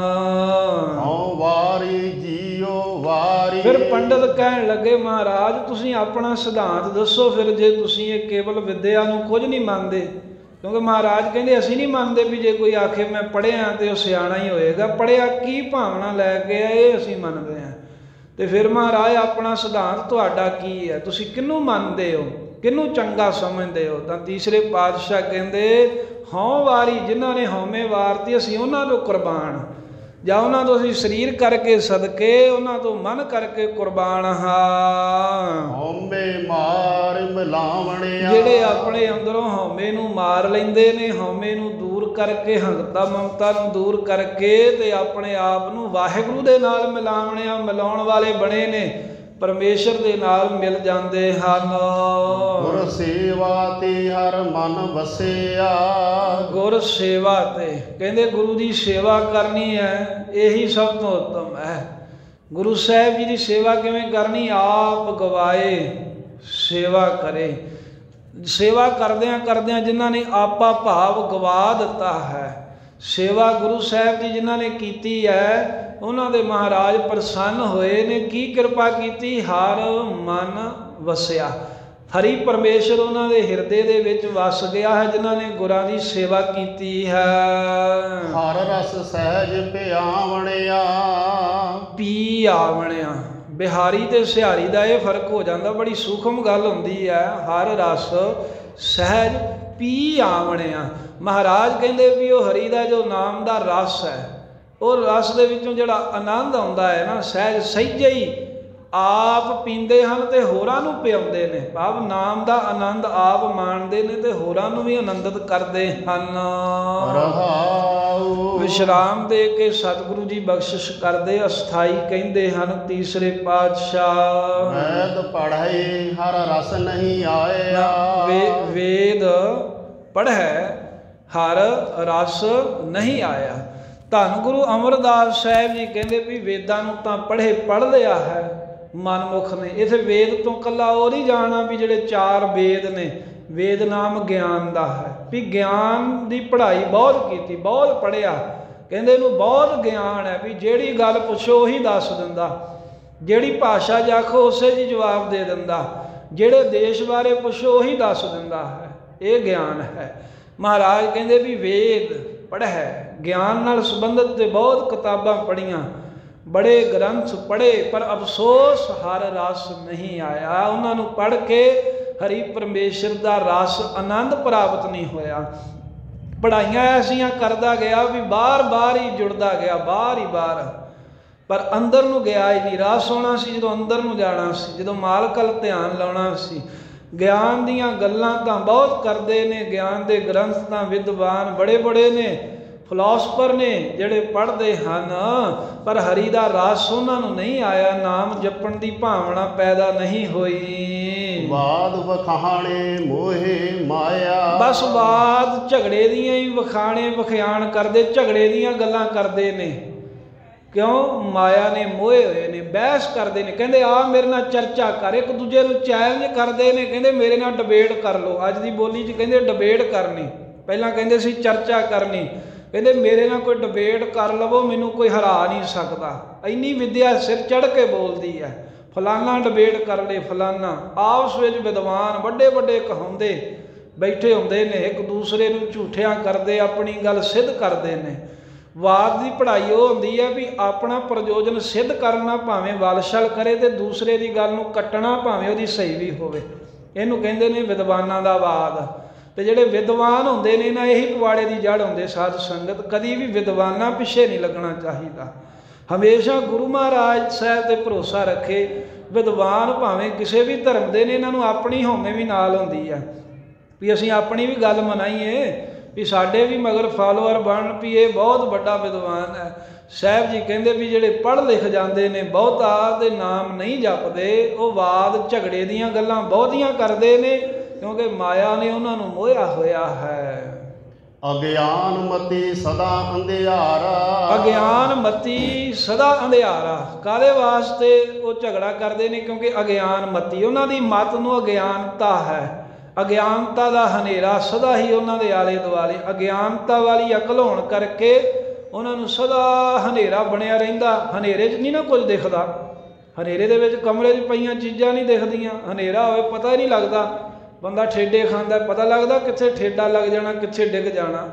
ਐਵੇਂ ਅਗਿਆਨੀ ਬੰਦੇ ਨੂੰ ਨਹੀਂ ਕੁਝ ਵੀ ਦਿਖਦਾ। ਇਸੇ ਪ੍ਰਕਾਰ ਜਿਹੜੇ ਅਗਿਆਨ ਮਤੀ ਨੇ, ਅਗਿਆਨ ਪੁੱਠੀ ਸਿੱਖਿਆ ਨੂੰ ਮੰਨਣ ਵਾਲੇ ਹਨ, ਬੇਸਮਝ ਨੇ, ਉਹਨਾਂ ਨੂੰ ਵਾਹਿਗੁਰੂ ਵਾਲੇ ਪਾਸਿਓਂ ਸਦਾ ਹੀ ਹਨੇਰਾ ਬਣਿਆ ਰਹਿੰਦਾ ਹੈ। ਪਰਮੇਸ਼ਰ ਸੰਬੰਧੀ ਕੋਈ ਸੋਝੀ ਨਹੀਂ ਆਉਂਦੀ। ਗੁਰਮੁਖ ਬੂਝ ਹਰ ਗਾਵਣਿਆ। ਪਰ ਜੇ ਉਹ ਕਦੇ ਮਨਮੁਖ ਵੀ ਗੁਰੂ ਦੀ ਸ਼ਰਨ ਪੈ ਜਾਣ ਤੇ ਗੁਰੂ ਕੋਲੋਂ ਵੀ ਬੂਝ ਬੁੱਝ ਲੈਣ, ਪੁੱਛ ਲੈਣ, ਮਹਾਰਾਜ ਕੋਈ ਅਕਲ ਦੇ ਦਿਓ, ਜਾਂ ਬੂਝ ਸਮਝ ਪੈ ਜਾਂਦੀ ਹੈ ਫਿਰ, ਤੇ ਜਿਨ੍ਹਾਂ ਨੂੰ ਗੁਰੂ ਸਾਹਿਬ ਜੀ ਸਮਝ ਬਖਸ਼ ਦਿੰਦੇ ਨੇ, ਉਹ ਹਰੀ ਦੇ ਗੁਣਾਂ ਨੂੰ ਗਾਉਣ ਵਾਲਾ ਬਣ ਜਾਂਦਾ ਹੈ। ਜਾਂ ਮਨਮੁਖ ਤਾਂ ਕਹਿੰਦੇ ਵੀ ਅਗਿਆਨਤਾ ਦੇ ਵਿੱਚ ਪੈ ਕੇ ਐਵੇਂ ਝਗੜਦੇ ਰਹਿੰਦੇ। ਜਿਹੜੇ ਗੁਰਮੁਖ ਨੇ ਉਹ ਗੁਰਾਂ ਕੋ ਬੁੱਝ ਲੈਂਦੇ, ਸਮਝ ਲੈਂਦੇ, ਹਰੀ ਪਰਮੇਸ਼ਰ ਦੇ ਗੁਣ ਗਾਉਂਦੇ ਨੇ ਵੀ ਇਹ ਗੁਣਾਂ ਨੇ ਹੀ ਸਾਡੀ ਕਲਿਆਣ ਕਰਨੀ ਹੈ। ਅਕਥੋ ਕਥਿਐ ਸ਼ਬਦ ਸੁਹਾਵੈ। ਸਤਿਗੁਰੂ ਸਾਹਿਬ ਜੀ ਅਕਥੋ, ਜਿਹੜਾ ਕਥਨ ਤੋਂ ਰਹਿਤ ਸਰੂਪ ਹੈ ਨਾ, ਉਹਨੂੰ ਸਾਧ ਸੰਗਤ ਕਥੀਐ, ਕਥਨ ਕਰਨਾ, ਭਾਵ ਉਹਦੀ ਮਹਿਮਾ ਕਰਨੀ ਸਾਨੂੰ ਦੱਸਦੇ ਨੇ। ਸ਼ਬਦ ਸੁਹਾਵੈ, ਗੁਰੂ ਦਾ ਜਿਹੜਾ ਸ਼ਬਦ ਹੈ ਬੜਾ ਹੀ ਸੁਹਾਵੇ, ਸੋਭਨੀਕ ਹੈ। ਤੇ ਇਸ ਸ਼ਬਦ ਦੁਆਰਾ ਅਕਥ ਕਥਨ ਤੋਂ ਰਹਿਤ ਪਰਮੇਸ਼ਰ ਜੋ ਹੈ ਉਹਦੀ ਮਹਿਮਾ ਵਡਿਆਈ ਕਥਨ ਕੀਤੀ ਜਾਂਦੀ ਹੈ। ਤੇ ਜਿਹੜੇ ਅਕਥ ਪਰਮੇਸ਼ਰ ਦੀ ਮਹਿਮਾ ਕਰਦੇ ਨੇ ਗੁਰਾਂ ਦੁਆਰਾ, ਸ਼ਬਦ ਪੜ੍ਹਦਿਆਂ ਹੋਇਆਂ ਉਹ ਸੋਭਨੀਕ ਹੋ ਜਾਂਦੇ ਹਨ। ਗੁਰਮਤਿ ਮਨ ਸੱਚੋ ਭਾਵੈ। ਜਿਹੜੇ ਗੁਰੂ ਦੀ ਮੱਤ ਤੇ ਚੱਲਣ ਵਾਲੇ ਹਨ, ਉਹਨਾਂ ਨੂੰ ਆਪਣੇ ਮਨ ਹਿਰਦੇ 'ਚ ਸੱਚਾ ਪਰਮੇਸ਼ਰ, ਸੱਚੇ ਦਾ ਨਾਮ ਜਪਣਾ ਹੀ ਭਾਵੇ ਭਾਉਂਦਾ ਚੰਗਾ ਲੱਗਦਾ ਹੈ। ਸੱਚੋ ਸੱਚ ਰਹੈ ਦਿਨ ਰਾਤੀ। ਉਹ ਸੱਚੇ ਦੇ ਨਾਮ ਨੂੰ ਹੀ ਸੁਣਦੇ ਨੇ, ਸੱਚੇ ਦੇ ਨਾਮ ਦਾ ਹੀ ਸਰਵਣ ਮੰਨਣ ਕਰਦੇ ਨੇ, ਤੇ ਰਾਤ ਦਿਨ ਸੱਚੇ ਵਾਹਿਗੁਰੂ ਦੀਆਂ ਹੀ ਸਿਫਤਾਂ ਉਚਾਰਦੇ ਹਨ। ਮਨ ਸੱਚ ਰੰਗਾਵਣਿਆ। ਅਤੇ ਇਹ ਜਿਹੜਾ ਮਨ ਰੂਪੀ ਬਸਤਰ ਹੈ ਨਾ, ਉਹਨਾਂ ਨੇ ਸੱਚੇ ਨਾਮ ਦੇ ਵਿੱਚ ਹੀ ਉਹਨੂੰ ਰੰਗਾਉਣਾ, ਰੰਗਾਉਣਾ ਕੀਤਾ। ਆਪਣੇ ਮਨ ਰੂਪੀ ਬਸਤਰ ਨੂੰ ਨਾਮ ਦਾ ਹੀ ਰੰਗ ਚਾੜ ਲਿਆ ਹੈ। ਜੋ ਸੱਚ ਰਤੇ ਤਨ ਸੱਚੋ ਭਾਵੈ। ਜਿਹੜੇ ਸਾਧ ਸੰਗਤ ਜੀ ਸੱਚੇ ਵਾਹਿਗੁਰੂ ਦੇ ਨਾਮ ਵਿੱਚ ਰਤੇ ਨੇ ਨਾ, ਉਹਨਾਂ ਨੂੰ ਸੱਚੇ ਦਾ ਨਾਮ ਜਪਣਾ ਹੀ ਚੰਗਾ ਲੱਗਦਾ। ਉਹਨਾਂ ਨੂੰ ਨਹੀਂ ਚੰਗਾ ਲੱਗਦਾ ਨਿੰਦਾ ਕਰਨੀ, ਈਰਖਾ ਕਰਨੀ, ਇੱਕ ਦੂਜੇ ਨੂੰ ਨੀਵਾਂ ਵਿਖਾਉਣਾ, ਇਹੋ ਜਿਹੀਆਂ ਬਹਿਸਾਂ 'ਚ ਨਹੀਂ ਪੈਂਦੇ। ਉਹਨਾਂ ਨੂੰ ਤਾਂ ਸੱਚੇ ਨਾਮ ਨੂੰ ਜਪਣਾ ਹੀ ਚੰਗਾ ਲੱਗਦਾ। ਉਹ ਕਹਿੰਦੇ ਸੱਚੇ ਦਾ ਨਾਮ ਜਪੀ ਜਾਓ, ਬਸ ਮਹਾਰਾਜ ਦੀ ਮਹਿਮਾ ਕਰੋ, ਇਹੀ ਸਭ ਕੁਝ ਹੈ। ਆਪੇ ਦੇ ਨ ਪਛੋਤਾਵੈ। ਤੇ ਇਹ ਨਾਮ ਦੀ ਦਾਤ ਆਪੇ ਦੇ, ਵਾਹਿਗੁਰੂ ਆਪ ਹੀ ਉਹਨਾਂ ਨੂੰ ਇਹ ਦਾਤਾਂ ਬਖਸ਼ ਦਿੰਦਾ ਹੈ ਆਪਣੇ ਸਰੂਪ ਦੇ ਗਿਆਨ ਦੀਆਂ, ਜਿਨ੍ਹਾਂ ਨੂੰ ਬਖਸ਼ੀਆਂ ਨਾ ਪਛੋਤਾਵੈ। ਉਹ ਫਿਰ ਪਛਤਾਤਾਪ ਨਹੀਂ ਕਰਦੇ। ਜਾਂ ਜੇ ਵਾਹਿਗੁਰੂ ਕਿਸੇ ਨੂੰ ਕੋਈ ਦਾਤ ਦਿੰਦਾ ਹੈ ਤੇ ਫਿਰ ਪਛਤਾਉਂਦਾ ਨਹੀਂ ਹੈ ਵੀ ਇਹਨੂੰ ਮੈਂ ਕਾਹਤੋਂ ਦੇਣੀ ਸੀ। ਇਸ ਤਰ੍ਹਾਂ ਵਾਹਿਗੁਰੂ ਦੇ ਕਰਕੇ ਭੁੱਲੀ ਜਾਂਦਾ, ਪਛਤਾਤਾਪ ਨਹੀਂ ਕਰਦਾ। ਗੁਰ ਕੈ ਸ਼ਬਦ ਸਦਾ ਸਚ ਜਾਤਾ। ਜਿਹੜੇ ਗੁਰੂ ਦੇ ਸ਼ਬਦ ਨਾਲ, ਭਾਵ ਗੁਰਾਂ ਦੀ ਬਾਣੀ ਨਾਲ ਜੁੜੇ ਨੇ, ਗੁਰਾਂ ਦੀ ਬਾਣੀ ਪੜ੍ਹਦੇ, ਸੁਣਦੇ, ਮੰਨਦੇ ਨੇ, ਕਮਾਉਂਦੇ ਹਨ ਸਾਧ ਸੰਗਤ ਜੀ, ਉਹਨਾਂ ਨੇ ਸਦਾ ਹੀ ਰਹਿਣ ਵਾਲੇ ਸੱਚੇ ਵਾਹਿਗੁਰੂ ਨੂੰ ਹਰ ਇੱਕ ਦੇ ਵਿੱਚ ਵਸਦਾ ਹੋਇਆ ਪਛਾਣ ਲਿਆ ਹੈ। ਮਿਲ ਸੱਚੇ ਸੁਖ ਪਾਵਣਿਆ। ਸੱਚੇ ਵਾਹਿਗੁਰੂ ਨਾਲ ਮਿਲੇ ਨੇ ਤੇ ਉਹਦੇ ਨਾਲ ਮਿਲ ਕੇ ਹੀ ਸੁਖ ਸਰੂਪ ਦੇ ਆਨੰਦ ਨੂੰ ਪਾਉਣਾ ਕੀਤਾ ਹੈ। ਮੂੜ ਕੋ ਸਾਥ ਤਿਨਾ ਮੈਲ ਨਾ ਲਾਗੈ। ਵੇਖੋ ਗੁਰਮੁਖਾਂ ਦਾ ਜੀਵਨ ਕਿਹੋ ਜਿਹਾ ਵੀ ਉਹਨਾਂ ਨੂੰ ਝੂਠ ਬੋਲਣ ਦੀ ਮੈਲ ਨਹੀਂ ਲੱਗਦੀ। ਉਹ ਨਹੀਂ ਝੂਠ ਦੇ ਚੱਕਰਾਂ 'ਚ ਪੈਂਦੇ। ਅਤੇ ਫਿਰ ਕੁਸੱਤ, ਉਹਨਾਂ ਨੂੰ ਖੋਟਾ ਹੱਥ, ਜਿਹੜੀ ਉਲਟ ਬੁੱਧੀ ਹੈ, ਜਿਹੜੇ ਹੋਰ ਖੋੜਤਾਈ ਕਰਨੀ ਹੈ, ਭੈੜੇ ਕੰਮ ਕਰਨੇ ਹਨ, ਝੂਠ ਬੋਲਣਾ ਹੈ, ਇਹੋ ਜੀ ਕੂੜ ਕੁਸੱਦ ਤਿਨਾ ਮੈਲ ਨਾ ਲਾਗੇ। ਝੂਠ ਬੋਲਣ ਦੀ, ਨਿੰਦਾ ਚੁਗਲੀ ਈਰਖਾ, ਇਹ ਮੈਲ ਹੀ ਹੈ ਇੱਕ ਹਿਸਾਬ ਦੀ, ਪਰ ਗੁਰਮੁਖਾਂ ਨੂੰ ਇਹ ਮੈਲ ਨਹੀਂ ਲੱਗਦੀ ਜਿਹੜੇ ਗੁਰੂ ਤੇ ਭਰੋਸਾ ਰੱਖਦੇ ਨੇ। ਗੁਰ ਪ੍ਰਸਾਦੀ ਅਨ ਦਿਨ ਜਾਗੈ, ਉਹ ਤਾਂ ਗੁਰਾਂ ਦੀ ਕਿਰਪਾ ਦੁਆਰਾ ਅਨ ਦਿਨ ਜਾਗੇ। ਰਾਤ ਦਿਨ ਹੀ ਕਹਿੰਦੇ ਵੀ ਗਿਆਨ ਅਵਸਥਾ ਵਿੱਚ ਜਾਗਦੇ ਰਹਿੰਦੇ, ਉਹ ਸੁਚੇਤ ਰਹਿੰਦੇ ਨੇ। ਵਿਸ਼ੇ ਵਿਕਾਰਾਂ ਦਾ ਕੋਈ ਹੱਲਾ ਨਹੀਂ ਹੋ ਸਕਦਾ। ਲੁੱਟੇ ਤਾਂ ਉਹੀ ਜਾਂਦੇ ਨੇ ਜਿਹੜੇ ਸੁੱਤੇ ਰਹਿੰਦੇ ਹਨ, ਤੇ ਪਰ ਉਹ ਗੁਰਮੁਖ ਪਿਆਰੇ ਸਦਾ ਸੁਚੇਤ ਰਹਿੰਦੇ ਆ। ਸਰੀਰ ਕਰਕੇ ਭਾਵੇਂ ਉਹ ਸੁੱਤੇ ਵੀ ਹੋਣ, ਪਰ ਅੰਦਰੋਂ ਸੁਚੇਤ ਨੇ। ਸੁੱਤਿਆਂ ਵੀ ਉਹਨਾਂ ਨੂੰ ਮਾੜਾ ਸੁਪਨਾ ਨਹੀਂ ਆਉਂਦਾ। ਮਾਇਆ ਦਾ ਪ੍ਰਭਾਵ ਸੁੱਤਿਆਂ ਵੀ ਕਬੂਲਦੇ ਨਹੀਂ, ਸੁੱਤਿਆਂ ਵੀ ਵਕਾਰ ਭੋਗਣ ਦਾ ਫੁਰਨਾ ਨਹੀਂ ਆਉਂਦਾ। ਇਹਨੂੰ ਕਹਿੰਦੇ ਨੇ ਜਾਗਣਾ। ਭਾਵ ਸਦਾ ਸੁਚੇਤ ਰਹਿੰਦੇ ਨੇ, ਸਦਾ ਗਿਆਨ ਅਵਸਥਾ ਵਿੱਚ ਰਹਿਣਾ, ਇਹੀ ਜਾਗਣਾ ਹੈ। ਨਿਰਮਲ ਨਾਮ ਵਸੈ ਘਟ ਭੀਤਰ, ਆ ਨਿਰਮਲ ਪਰਮੇਸ਼ਰ ਦਾ ਨਾਮ ਉਹਨਾਂ ਦੇ ਘਟ ਹਿਰਦੇ ਦੇ ਵਿੱਚ ਵਸਿਆ ਹੋਇਆ ਹੈ ਨਾ। ਅੰਦਰ ਨਾਮ ਵਸਣ ਕਰਕੇ ਸਦਾ ਉਹ ਵੀ ਫਿਰ ਨਿਰਮਲ ਹੀ ਹਨ। ਜੋਤੀ ਜੋਤ ਮਿਲਾਵਣਿਆ, ਤੇ ਉਹ ਨਿਰਮਲ ਨਾਮ ਨੂੰ ਜਪਦੇ ਆ ਆਪਣੀ ਜੋਤ ਜੋਤੀ ਸਰੂਪ ਪਰਮੇਸ਼ਰ ਵਿੱਚ ਮਿਲਾਵਣਿਆ, ਮਿਲਾਉਣ ਹਾਰੇ ਹੋਏ ਨੇ। ਭਾਵ ਵਾਹਿਗੁਰੂ ਵਿੱਚ ਉਹਨਾਂ ਦੀ ਲੀਨਤਾ ਹੋ ਗਈ ਨਾਮ ਸਦਕਾ।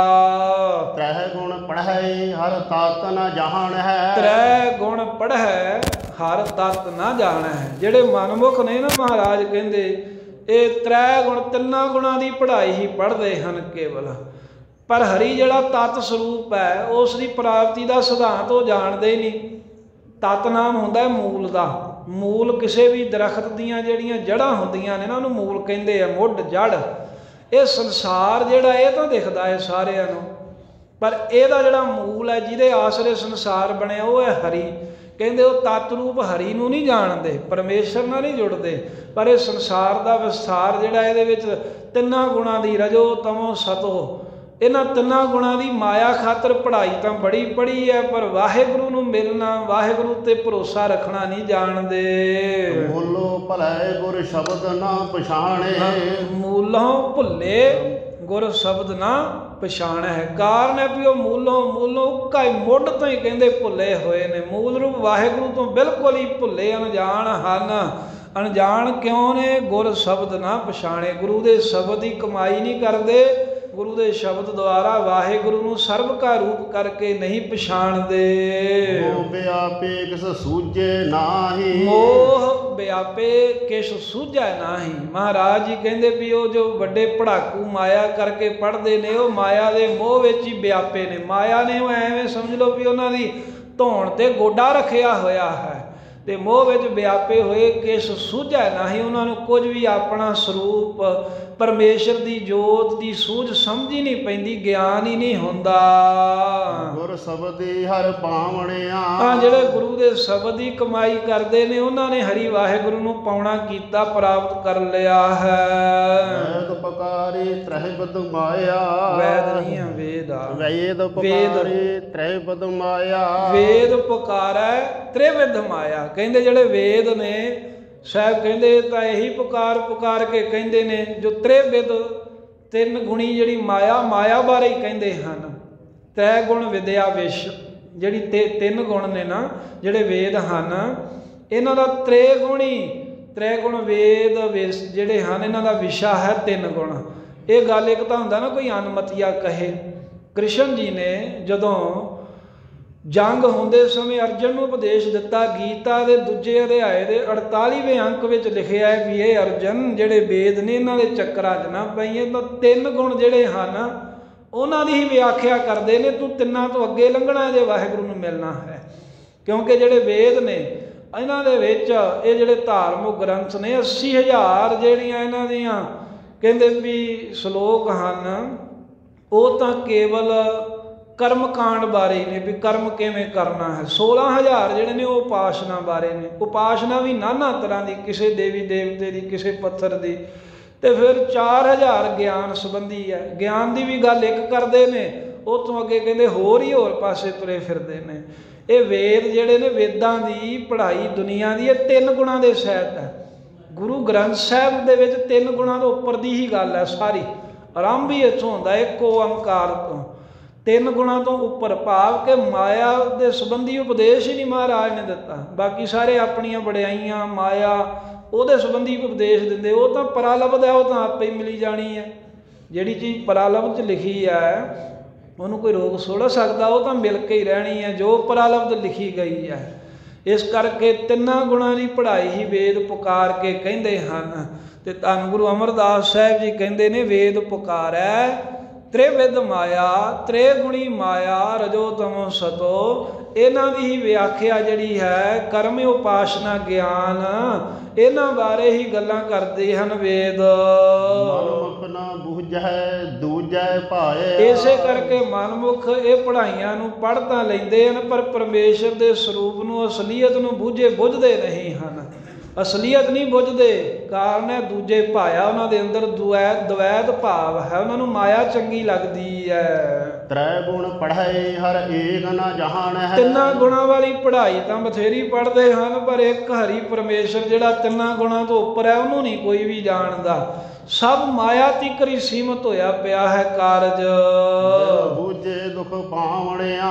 ਇਹ ਬਿਨਾਂ ਗੁਰੂ ਸਾਹਿਬ ਦੇ ਉਪਦੇਸ਼ ਨੂੰ ਬੁੱਝੇ ਸਮਝੇ ਤੋਂ ਜੰਮਣ ਮਰਨ ਦੇ ਸਹਿਤ ਹਰ ਤਰ੍ਹਾਂ ਦਾ ਦੁੱਖ ਪਾਉਂਦੇ ਹਨ। ਜਾਂ ਤਿਸ ਭਾਵੇ ਤਾਂ ਆਪ ਮਿਲਾਏ। ਅਖੀਰ ਸਮਾਪਤੀ ਕਰਦੇ ਹਾਂ। ਤੀਸਰੇ ਪਾਤਸ਼ਾਹ ਕਹਿੰਦੇ, ਭਾਈ ਕਿਸੇ ਦੀ ਵੀ ਕੀ ਗੱਲ ਕਰੀਏ, ਕੀ ਬਸ ਹੈ ਕਿਸੇ ਦੇ। ਜਦੋਂ ਵਾਹਿਗੁਰੂ ਨੂੰ ਆਪ ਭਾਉਂਦਾ ਹੈ ਨਾ, ਜਦੋਂ ਪਰਮੇਸ਼ਰ ਨੂੰ ਆਪ ਚੰਗਾ ਲੱਗਦਾ ਏ, ਜਾਤ ਇਸ ਭਾਵੈ ਤਾਂ ਆਪ ਮਿਲਾਏ, ਤਦੋਂ ਫਿਰ ਆਪ ਹੀ ਗੁਰੂ ਸਾਹਿਬ ਦੀ ਸੰਗਤ ਦੇ ਰਾਹੀਂ ਆਪਣੇ ਨਾਲ ਮੇਲ ਲੈਂਦਾ ਹੈ। ਗੁਰੂ ਸ਼ਬਦੀ ਸਹਸਾ ਦੁਖ ਚਕਾਏ। ਗੁਰੂ ਸਾਹਿਬ ਦਾ ਜੋ ਸ਼ਬਦ ਹੈ, ਇਹ ਸ਼ਬਦ ਦੀ ਦਾਤ ਬਖਸ਼ ਕੇ ਜੀਵ ਦੇ ਅੰਦਰੋਂ ਸੰਸਾ, ਚਿੰਤਾ, ਫਿਕਰ ਅਤੇ ਫਿਰ ਜੰਮਣ ਮਰਨ ਦੇ ਦੁੱਖ ਸਾਰੇ ਹੀ ਦੂਰ ਕਰ ਦਿੰਦਾ ਹੈ। ਨਾਨਕ ਨਾਮੇ ਕੀ ਸੱਚੀ ਵਡਿਆਈ। ਸਾਹਿਬ ਜੀ ਕਹਿੰਦੇ ਉਹਨਾਂ ਨੂੰ ਪਰਮੇਸ਼ਰ ਦੇ ਨਾਮ ਦੀ ਸੱਚੀ ਵਡਿਆਈ ਪ੍ਰਾਪਤ ਹੋਈ ਹੈ, ਜਿਹੜੇ ਗੁਰ ਉਪਦੇਸ਼ ਨੂੰ ਕਮਾਉਂਦੇ ਹਨ। ਨਾਮ ਮਨ ਸੁਖ ਪਾਵਣਿਆ। ਤੇ ਵਾਹਿਗੁਰੂ ਦੇ ਨਾਮ ਨੂੰ ਹੀ ਕਹਿੰਦੇ ਵੀ ਆਪਣੇ ਮਨ ਦੇ ਵਿੱਚ ਮੰਨ ਕੇ ਵਸਾ ਕੇ ਸੁਖ ਪਾਵਣਿਆ, ਸੁਖ ਪਾਉਂਦੇ ਨੇ। ਜਾਂ ਕਹਿੰਦੇ ਵਾਹਿਗੁਰੂ ਦੇ ਜਿਹੜੇ ਨਾਮ ਦੀ ਵਡਿਆਈ ਹੈ ਨਾ, ਇਹੀ ਸੱਚੀ ਵਡਿਆਈ ਹੈ। ਆਪਣੇ ਮਨ ਦੇ ਵਿੱਚ ਜਿਹੜਾ ਵੀ ਇਸ ਨਾਮ ਨੂੰ ਦ੍ਰਿੜ ਕਰਕੇ ਵਸਾ ਲੈਂਦਾ ਹੈ, ਉਹ ਸਦਾ ਸੁਖ ਸਰੂਪ ਵਾਹਿਗੁਰੂ ਨੂੰ ਪ੍ਰਾਪਤ ਕਰਦਾ ਏ, ਵਾਹਿਗੁਰੂ ਦਾ ਨੂੰ ਮਿਲਾਪ ਹੋ ਜਾਂਦਾ ਏ।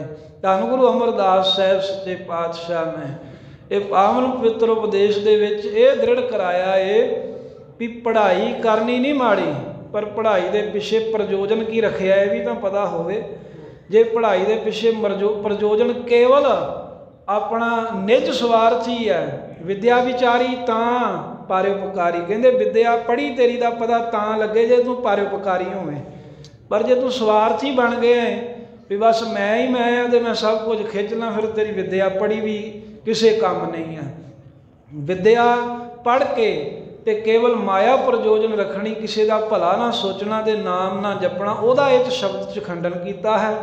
ਪੜ੍ਹਾਈ ਦਾ ਖੰਡਨ ਨਹੀਂ। ਕਿਤੇ ਕੋਈ ਇਹ ਨਾ ਆਖੇ ਵੀ ਪੜ੍ਹਾਈ ਦਾ ਖੰਡਨ ਹੈ। ਮਹਾਰਾਜ ਸਾਹਿਬ ਤਾਂ ਸੋ ਕਹਿੰਦੇ ਨੇ, ਸੱਤੀ ਪਹਿਰੀ ਸੱਤ ਭਲਾ ਬਹੀ ਹੈ ਪੜ੍ਹਿਆ ਪਾਸ। ਉਹ ਤਾਂ ਕਹਿੰਦੇ ਵੀ ਪੜ੍ਹਿਆ ਕੋਲ ਬਹੋ, ਪਰ ਜਿਹੜੇ ਗੁਰਮਤਿ ਦੀ ਪੜ੍ਹਾਈ ਪੜ੍ਹੇ ਨੇ, ਜਿਹੜੇ ਪਰਉਪਕਾਰ ਦੀ ਪੜ੍ਹਾਈ ਪੜ੍ਹੇ ਹਨ, ਜਿਹੜੇ ਨਿੱਜ ਸਵਾਰਥ ਦੀਆਂ ਮਾਇਆ ਦੀਆਂ ਪੜ੍ਹਾਈਆਂ ਪੜ੍ਹ ਕੇ ਡਿਗਰੀਆਂ ਲੈ ਕੇ ਫਿਲਾਸਫਰ, ਪ੍ਰੋਫੈਸਰ, ਵਿਦਵਾਨ, ਪੰਡਤ ਅਖਵਾਉਂਦੇ ਨੇ, ਉਹ ਆਪ ਵੀ ਡੁੱਬਦੇ ਨੇ ਤੇ ਦੂਜਿਆਂ ਨੂੰ ਵੀ ਡੁੱਬਦੇ ਹਨ। ਸੋ ਨਾਮ ਜਪਣਾ, ਪਰਉਪਕਾਰ ਤੇ ਸੇਵਾ ਇਹ ਜ਼ਰੂਰੀ ਹੈ। ਜੇ ਤੁਹਾਡੇ ਕੋਲ ਇਹ ਚੀਜ਼ਾਂ ਨਹੀਂ ਨੇ, ਫਿਰ ਤੁਹਾਡੀ ਜਿਹੜੀ ਸਾਰੀ ਪੜ੍ਹਾਈ ਜਿਹੜੀ ਹੈ ਨਾ, ਉਹ ਐਵੇਂ ਹੀ ਰਹਿ ਜਾਂਦੀ, ਫਿਰ ਕਿਸੇ ਪਾਸੇ ਨਹੀਂ ਲਾਉਂਦੀ। ਸਤਿਗੁਰੂ ਸਾਹਿਬ ਨਾਮ ਦੀ ਦਾਤ ਬਖਸ਼ ਕੇ ਨਿਹਾਲ ਕਰਨ, ਗੁਰ ਸ਼ਬਦ ਦੀ ਵਿਚਾਰ ਕਰਦੇ ਹਾਂ। ਗੁਰੂ ਹਰਿ ਸਾਹਿਬ ਜੀ ਦੇ ਪ੍ਰਕਾਸ਼ ਦਿਹਾੜੇ ਨੂੰ ਮੁੱਖ ਰੱਖ ਕੇ ਉਹਨਾਂ ਦੇ ਜੀਵਨ 'ਚੋਂ ਸੰਖੇਪ ਵਿਚਾਰ ਕਰਦੇ ਹਾਂ। ਅਨੇਕਾਂ ਹੀ ਭੁੱਲਾਂ ਗਲਤੀਆਂ ਹੋਈਆਂ ਨੇ। ਗੁਰੂ ਸਾਹਿਬ ਤੇ ਗੁਰੂ ਕੀ ਸੰਗਤ ਬਖਸ਼ਿੰਦ ਹੈ, ਬਖਸ਼ਣਹਾਰ ਹੈ, ਬਖਸ਼ ਲੈਣਾ। ਜਾਂ ਤਿਸ ਭਾਵੇ ਤਾਂ ਆਪ ਮਿਲਾਏ, ਗੁਰ ਸ਼ਬਦੀ ਸਹਸਾ ਦੁਖ ਚਕਾਏ। ਨਾਨਕ ਨਾਵੇਂ ਕੀ ਸੱਚੀ ਵਡਿਆਈ, ਨਾਮੋ ਮਨ ਸੁਖ ਪਾਵਣਿਆ। ਵਾਹਿਗੁਰੂ ਜੀ ਕਾ ਖਾਲਸਾ, ਵਾਹਿਗੁਰੂ ਜੀ ਕੀ ਫਤਿਹ।